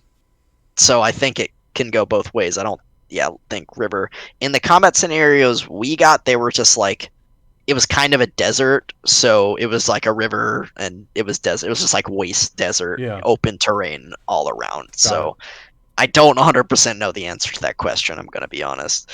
But the river made a big difference in combat, as did high ground, positioning, line of sight for certain ranged attacks like crossbowmen and musketmen, stuff like that. Like they needed line of sight to be able to shoot, as opposed to like archers who could shoot over like mountains and stuff, or shoot over forests.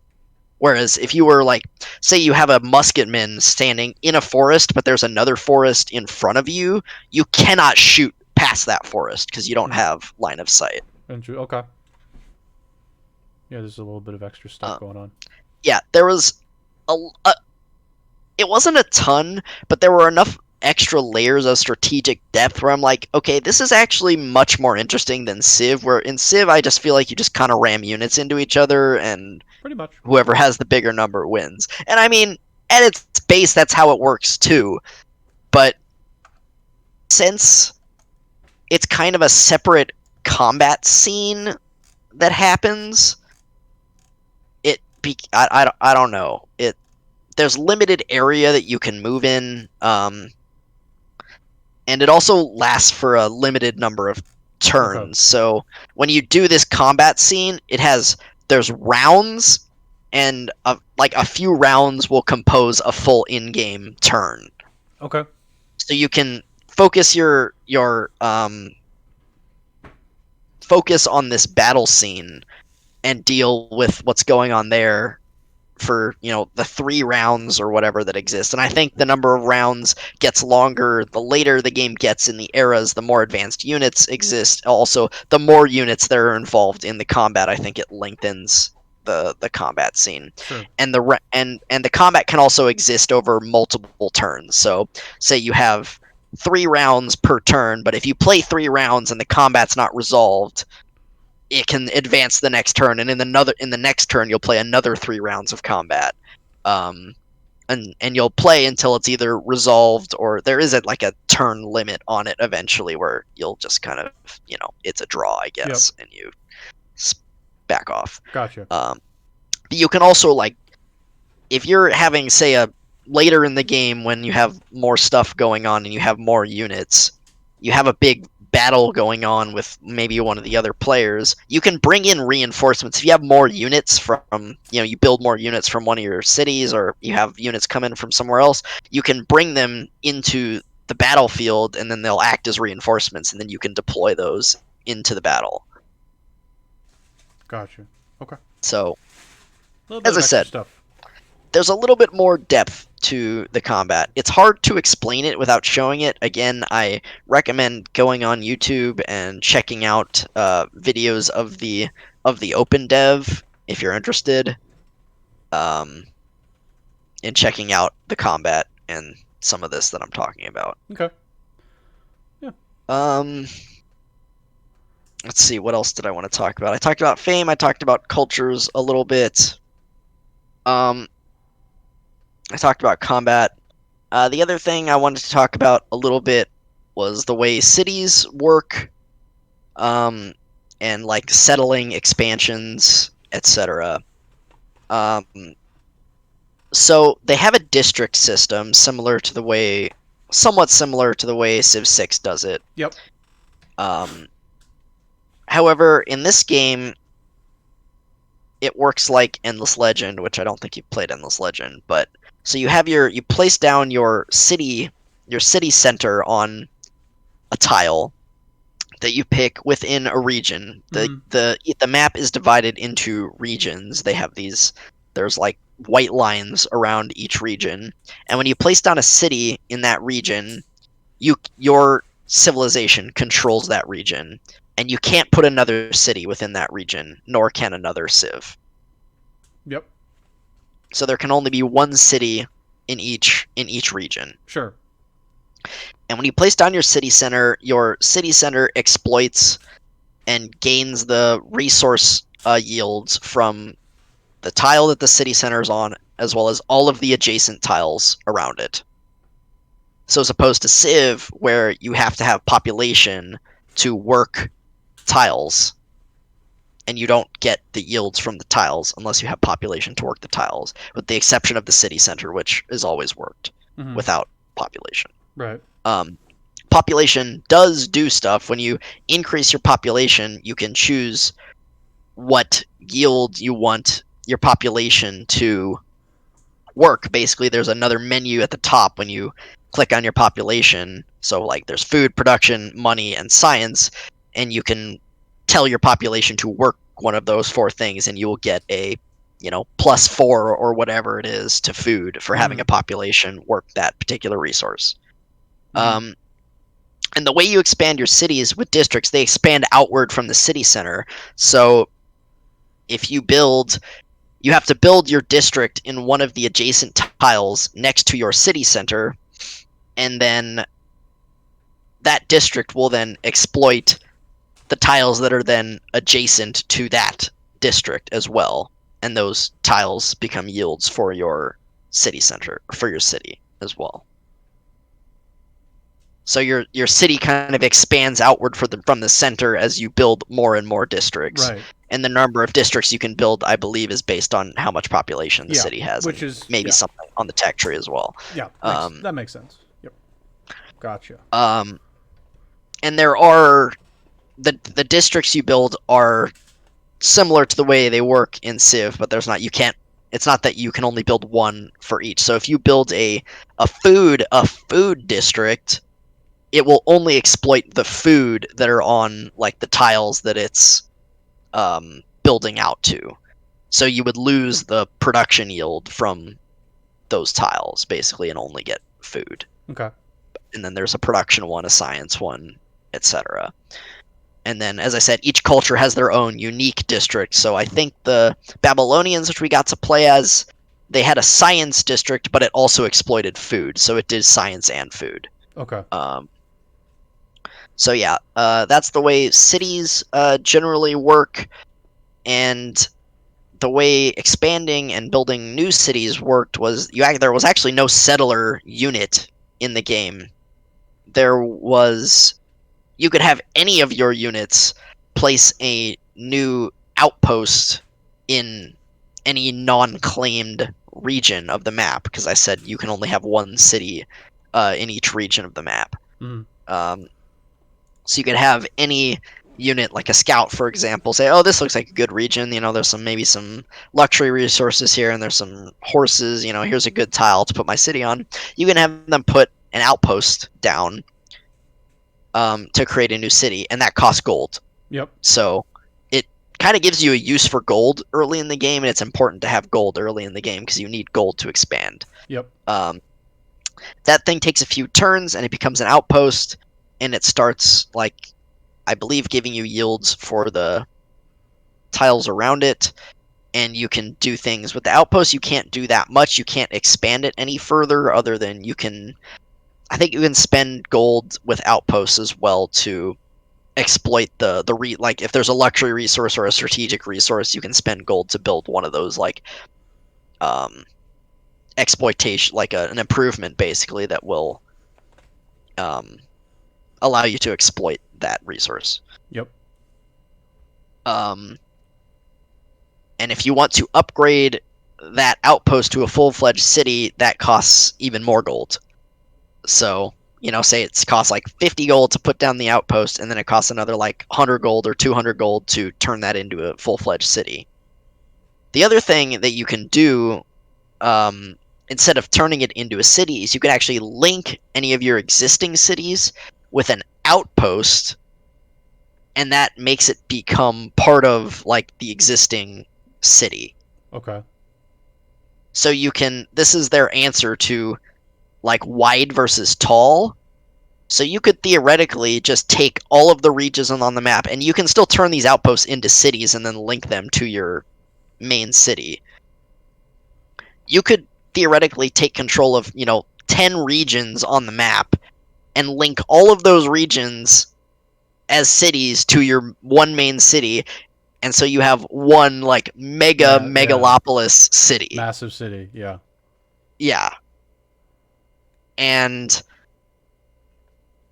or you could just turn them all into cities, their own cities, and that gets expensive. Though there is a limit on that. They have a like a resource, I guess I would call it, thing called administrators, where if you have an administrator available, it will just be applied to a city. Yep. And you only need one administrator per city. So if you have an administrator, you can go ahead and build a city, and it's fine. But if you don't have an administrator available, I don't remember what kind of penalty you take. Maybe it's like more upkeep on buildings. You probably take like a happiness penalty, or I think they call it stability in this game. But, happiness, stability, it's amenities in Civ 6. But whatever their, happiness mechanic is. So, and you gain administrators on the tech tree, I think, and I don't know how else, but there are probably other ways as well. Mm-hmm. So yeah, I thought that was an interesting mechanic as well. The one other thing they're doing in the game is something that they've also done in Endless Games. It's called events, where you will occasionally just get a pop-up on your screen that says, like, hey, this thing is happening in your empire. Make a choice. Mm-hmm. And sometimes it's unclear what the choice will do. Like, they had an example of, like, religion wasn't in the game in the build that they gave us, but for example, there was a screenshot that they showed that was like, okay, you have a religion now. Do you want your leaders of the faith to be men, women, or both? Oh, okay. We don't know what that choice is going to do, but it'll do something down the line. Yeah, of course. And then there are others that are more obvious, that are like, okay, so if you built your city on a river, there is a soothsayer or something that says that the river is going to flood. What will you do? And there were 3 options. It was like, A, pay 80 gold to make protections for the river flood. Yep. B, I'm trying to think. One of them was just ignore it. I don't care. Let me gamble. And I don't really remember what C was, but there was a third option that was like, Pay the soothsayer or something? I don't know. Like, No, I don't think it was that. There was a third option, but I don't remember what it was. And so, if you spend 80 gold and build the dam or, the protection, you're probably fine. You'll be fine. But you had to spend 100 gold when you probably didn't want to because you wanted to use your gold for something else, like yep. buying units or buildings or building a new outpost because that costs money. Um,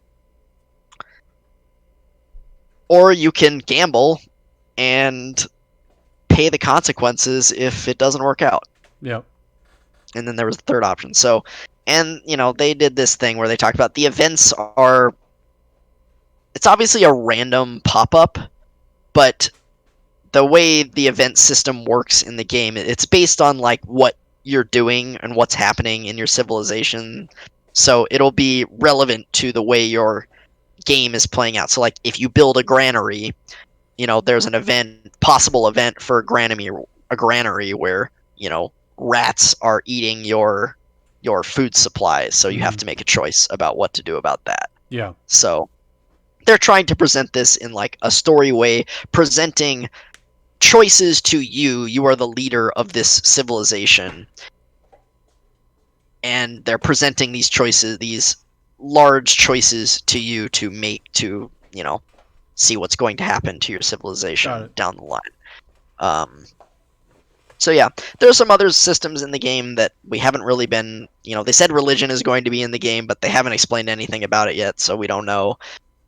There is a culture system in the game as well, other than the picking the cultures, but like culture in the Civ sense, where there's not a culture tech tree like there is in Civ 6, but they are doing different things. I think culture's kind of intertwined with the events, where like culture events will pop up and you make choices that change your civilization's ideology along. I think they said there's like 5 different like axes that your civilization can go down. I don't remember what they are, so I'm not gonna say that.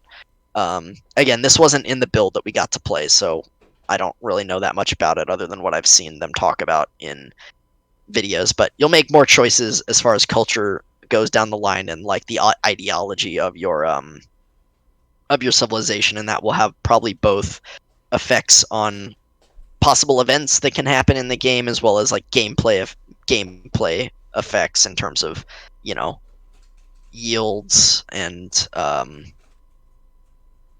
yeah, I think the one that I think I saw was basically like, so what do you want to do with your military? Do you want to train professional soldiers, or do you want to like have cheaper conscripted soldiers, basically like more just like conscripted soldiers as opposed to having professional soldiers? So if you choose the professional soldiers, your units will get a like 1 or 2 combat strength bonus. But if you choose the conscripted soldiers, your units get a 20% production reduction, basically. So they're quicker to produce.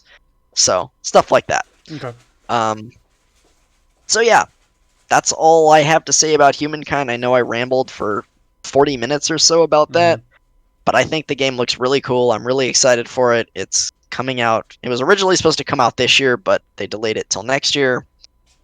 I'm hoping, since it was supposed to come out this year originally, that it'll be at least in the first half of next year, but who knows? I'm also hoping that, and I'm kind of expecting that they will have another, at least one more open dev scenario down the line where we get to see another chunk of the game. Yeah. So. Cool. Thank you for giving us all that info. My goodness. A lot of stuff. Yeah. All that stuff from, I assume they had like videos of their own from their own YouTube or something. Yeah, they have their own. They have their own YouTube channel. They did playthroughs of the open dev scenarios on their own YouTube channel, and they also have, developer documentaries and shorter videos that just talk about some of the mechanics of the game. The one issue that Civ's always had is combat's like, I mean, there is some element to it that you're just like, okay, it's not just like you hit each other. But like there are certain units that you just like, for example, there's always been like, oh, archers are just so good. Yeah, they're just OP. Archers are just OP, especially in the early game. Yeah, the ranged the range units in Civ, especially. I mean, I don't want to say especially in Civ 6 because they were broken in Civ 5 too. But like the way movement works in Civ with basically hills and forests just bog down the movement of your melee units so much that our archers just rain. Oh yeah, archers just destroy. It's it's your best defense of your city early on too, on higher difficulties. It's just let's just get some archers out. One archer can like turn the tide of battle, which is insane to me. It can. It doesn't always, but it can. I think that was one thing that always was an issue with Civ is yeah, like certain units just feel bad at times, and it's just because of the way movement works. So hopefully like the combat scenarios seem kind of interesting, where you like get thrown into a combat sequence, and the combat sequence has turns that are sort of its own contained environment. Again, rounds within Yeah. full game turns, but yeah. Seems kind of interesting. That seems really good for single player. I wonder how much longer games become in multiplayer with that, though. I mean, multiplayer games in general are always long. It's like playing Monopoly with friends. You're not ending that thing in one sitting. But at the same time, it's just like, at what point do you say maybe the game takes too long? Because Civ in of itself has always been a long game, especially when you pick like standard time or where it's like 500 plus turns potentially. Yeah, standard speed. Yeah. This game, since the win condition is when the game ends, the winner is chosen, as opposed to you don't always get to turn 500. You can some cheese out an early victory. Wonder how much of an impact that'll have on, like, I don't know how many turns the game is for Humankind. Yeah, I mean, we don't know. We've seen a very small slice of the game Right, but at this point, so we don't I'm- know how many turns it's going to be. I'm wondering how much longer the game becomes as a result. I don't know. I mean, because the combat sequences are their own turns, basically. It becomes its own turn timer. What happens? Yeah. What's time economy is important in even in these games. Like, That's true. it's just like it's great when complexity and added strategy, and then you implement tactics within that. It's all really important. But if that doubles the time of a game, it's like, well, geez, is the value of the game going to be that much better as opposed to just playing Civ in half the time? Is the question mark. It's like, well, I mean, if you just want to play both games just because, sure, but that's something that could be important. It's like, well, do I want to play? I don't know how long a Civ game would last, but do I want to play like a 3-hour Civ game, or do I want to play a 6-hour Humankind game? For some people that might be a question mark. For me, I don't know. Like, especially when you can just like save the game and play it at a different time. Yeah. You also can. I think it still plays out, but if you don't want to actually control combat, there is an auto combat option. Yeah. No. Yeah. And that could be, again, that could be good. Like, again, but like, if you're trying to play with a friend, the question is like, Yeah, okay, you don't really want to what do. the You heck don't really. happens? I mean, maybe if you want to save on game time, you just agree with your friend that we're both just gonna We're auto just gonna play combat. But that, yeah, I don't know about that one. I mean, that's the only issue I see is like, okay, look, game complexity can be really good. It can be especially for some people. It's like, oh yeah, I want like this really interesting experience. I want to have like a lot more control in this. I mean, like Total War, whenever I used to see like Corey play it and I played a little bit, that's like a tactics micro game. It's just insane watching people play Total War. But there are some people that like that, where it's like really complex, where how you move the units around in your battlefields. But there's also people who are like, okay, well, I mean, that's nice, but I just want auto on. I just want to turn the auto on. So, because I want the game to move a little bit faster than and that is something that can be an issue. I don't know how big of an issue it is, though. That just depends on the person, I guess. But I mean, other stuff, like I think the idea of like, I also don't, like, you're the leader. Do you have special like perks or skills? that you bring to the table that you can just set up. Okay, yeah, you don't know. Like the one thing about leaders in Civ is leaders bring perks to the table. Um, I wish there were more leaders for the same Civ like they did with France and with England. I thought it was kind of interesting where it's like, okay, you can either have Victoria or you can have the other one. I forgot her name, Eleanor. Um, but it's the India, same civilization. It's just different leader. India and Greece have that, but India and as Greece well. have that too. And Yep. I think that's it. That's it. Yeah, India has it, and then Greece has it, and it changes the way you play that civilization based on the leader. So you're the Yeah. leader in every single civilization. You pick different cultures, yes. Like you pick. I saw Egypt and Babylon were on the same one. So Egypt, let's say you pick Egypt, and then you move to the next era and you choose maybe another culture. But like, what do you bring to the table?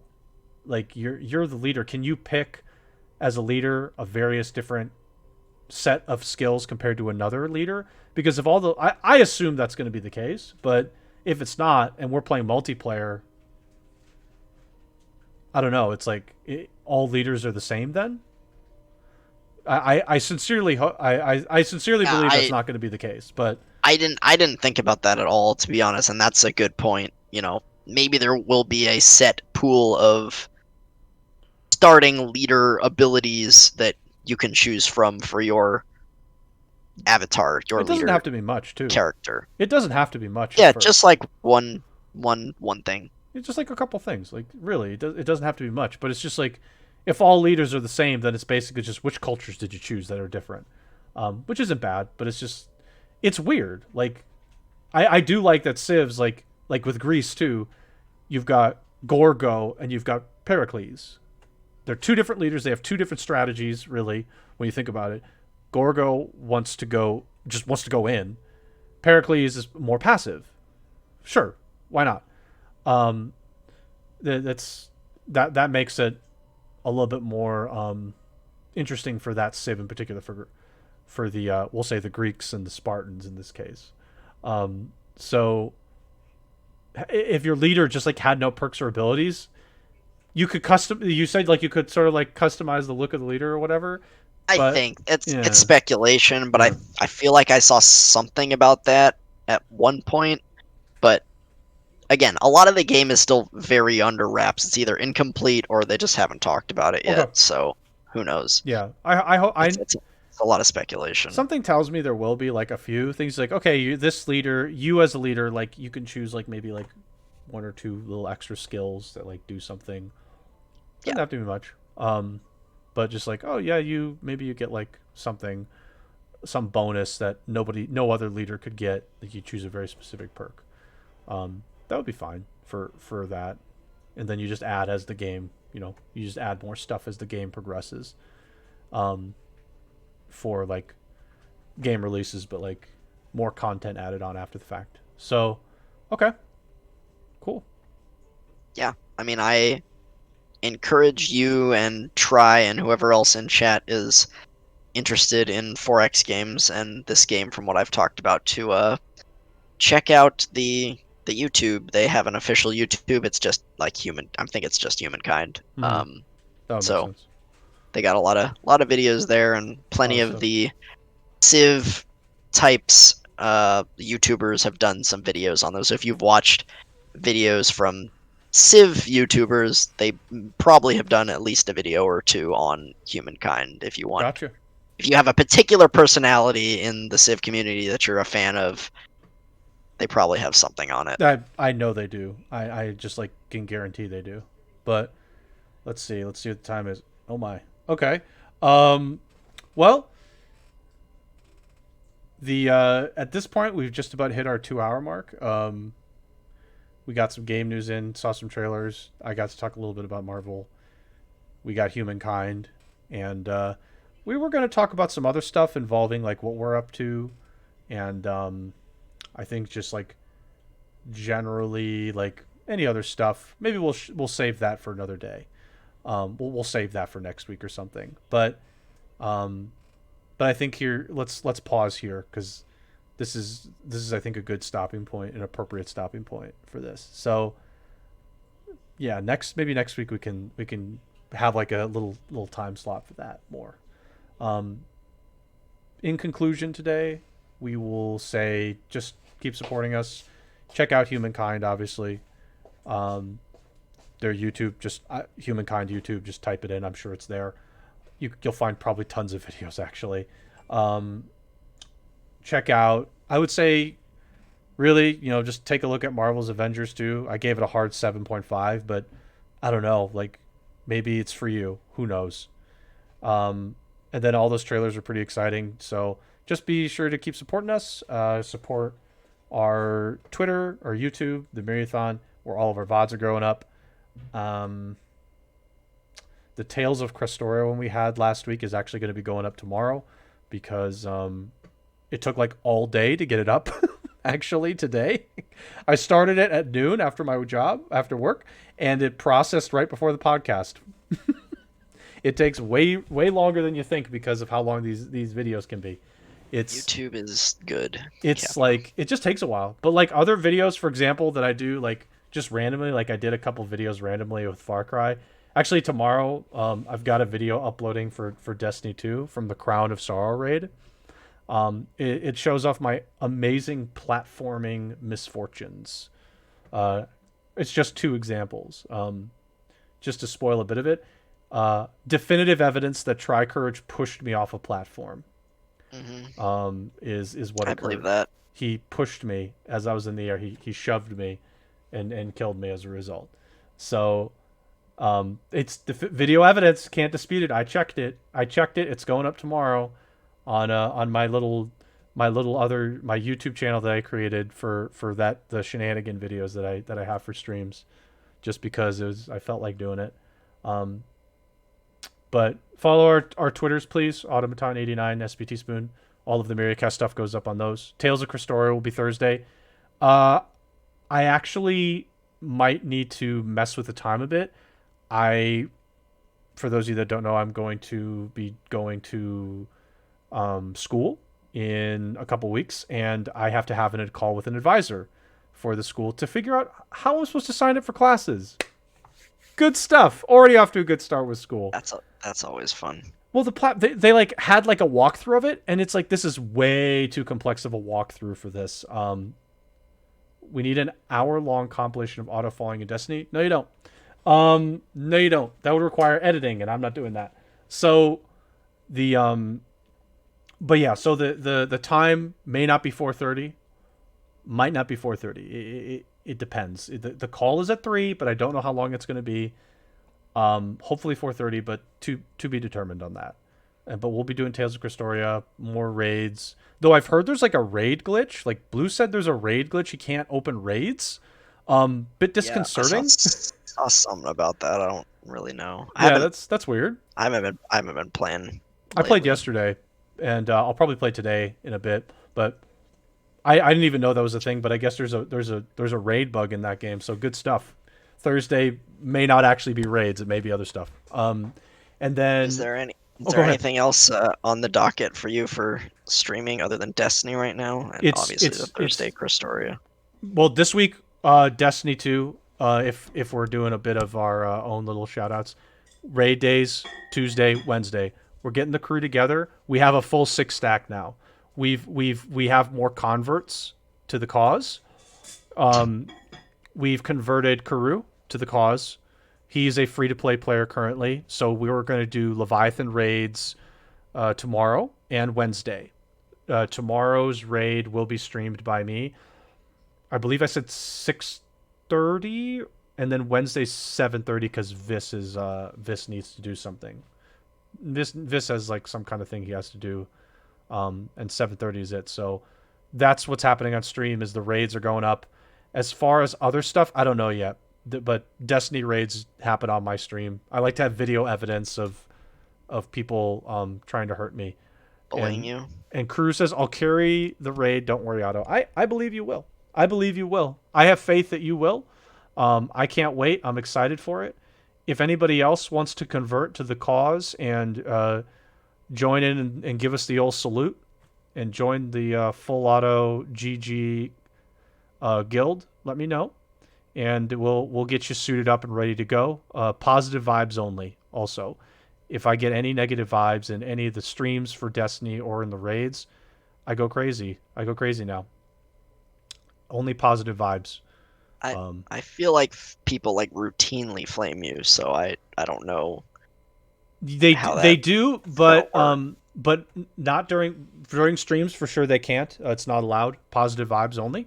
Uh-huh. If they do, they will be scolded and then possibly removed from the raid. A stern talking They'll to, get a that'll get them. stern talking to and say, "Hey, can Mhm. you stop, please?" And then we'll continue.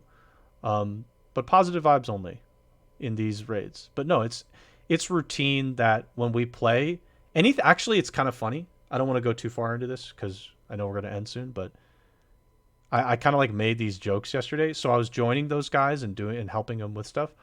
Anytime any of them now does something that I've done before, this is the exact comment that happens, and I'll fill in some of the potential blanks here. They say, "Hey, did you do this whisper quest?" Yeah, and he did it faster than auto. It's like it's like a freaking like it's like a form You're that's filled in. It's like you're the measuring stick, dude. I'm now the measuring stick for everybody. It's like, did you do it faster or slower than auto? Well, apparently everybody does everything better than me, so the measuring stick is that. Did you how about the heroic, I forgot the other one that's not whisper. What's it called? But how'd you do on that one? Well, the normal one, I did it much faster than auto, but the heroic one, since auto actually did it really well the second time, I did it really slow. Outbreak was really bad. Outbreak normal was terrible. That was positive vibes came from that. Trevor tilted me off the face of the planet, so positive vibes came from that. And but the second heroic one, I did better than Vis on the on that actually. So if you want to join our group, feel free. It's free for us, and we Sherpa people in all the raids. We've got people to Sherpa all our folks, and that's kind of what's happening on stream. And then sometimes when I do the stream stuff, I post videos on the YouTube channel that I have. It's posted in my Discord. The YouTube is just full auto because I had an email account for it. I just decided to put some videos on it, mostly for Far Cry because I've done some dumb stuff in that game. But I've got definitive evidence that Tribe pushed me off of a platform, and Vis was a little bit too big for a platform, and it caused me a problem. So, and in neither case was I at fault. So anyway, anything else before we head out, Spoon?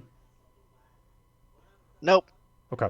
Just if you don't check out Humankind before next week, I'll yell at you. Oh my goodness, I'm sorry. We watched that IGN video just now. Okay, fine. I will go to the Humankind YouTube, and I will check it out. I also have to watch Gundam Build Divers or Re-Rise. Excuse me, Re-Rise. That's 20 So, minutes. It's you know what?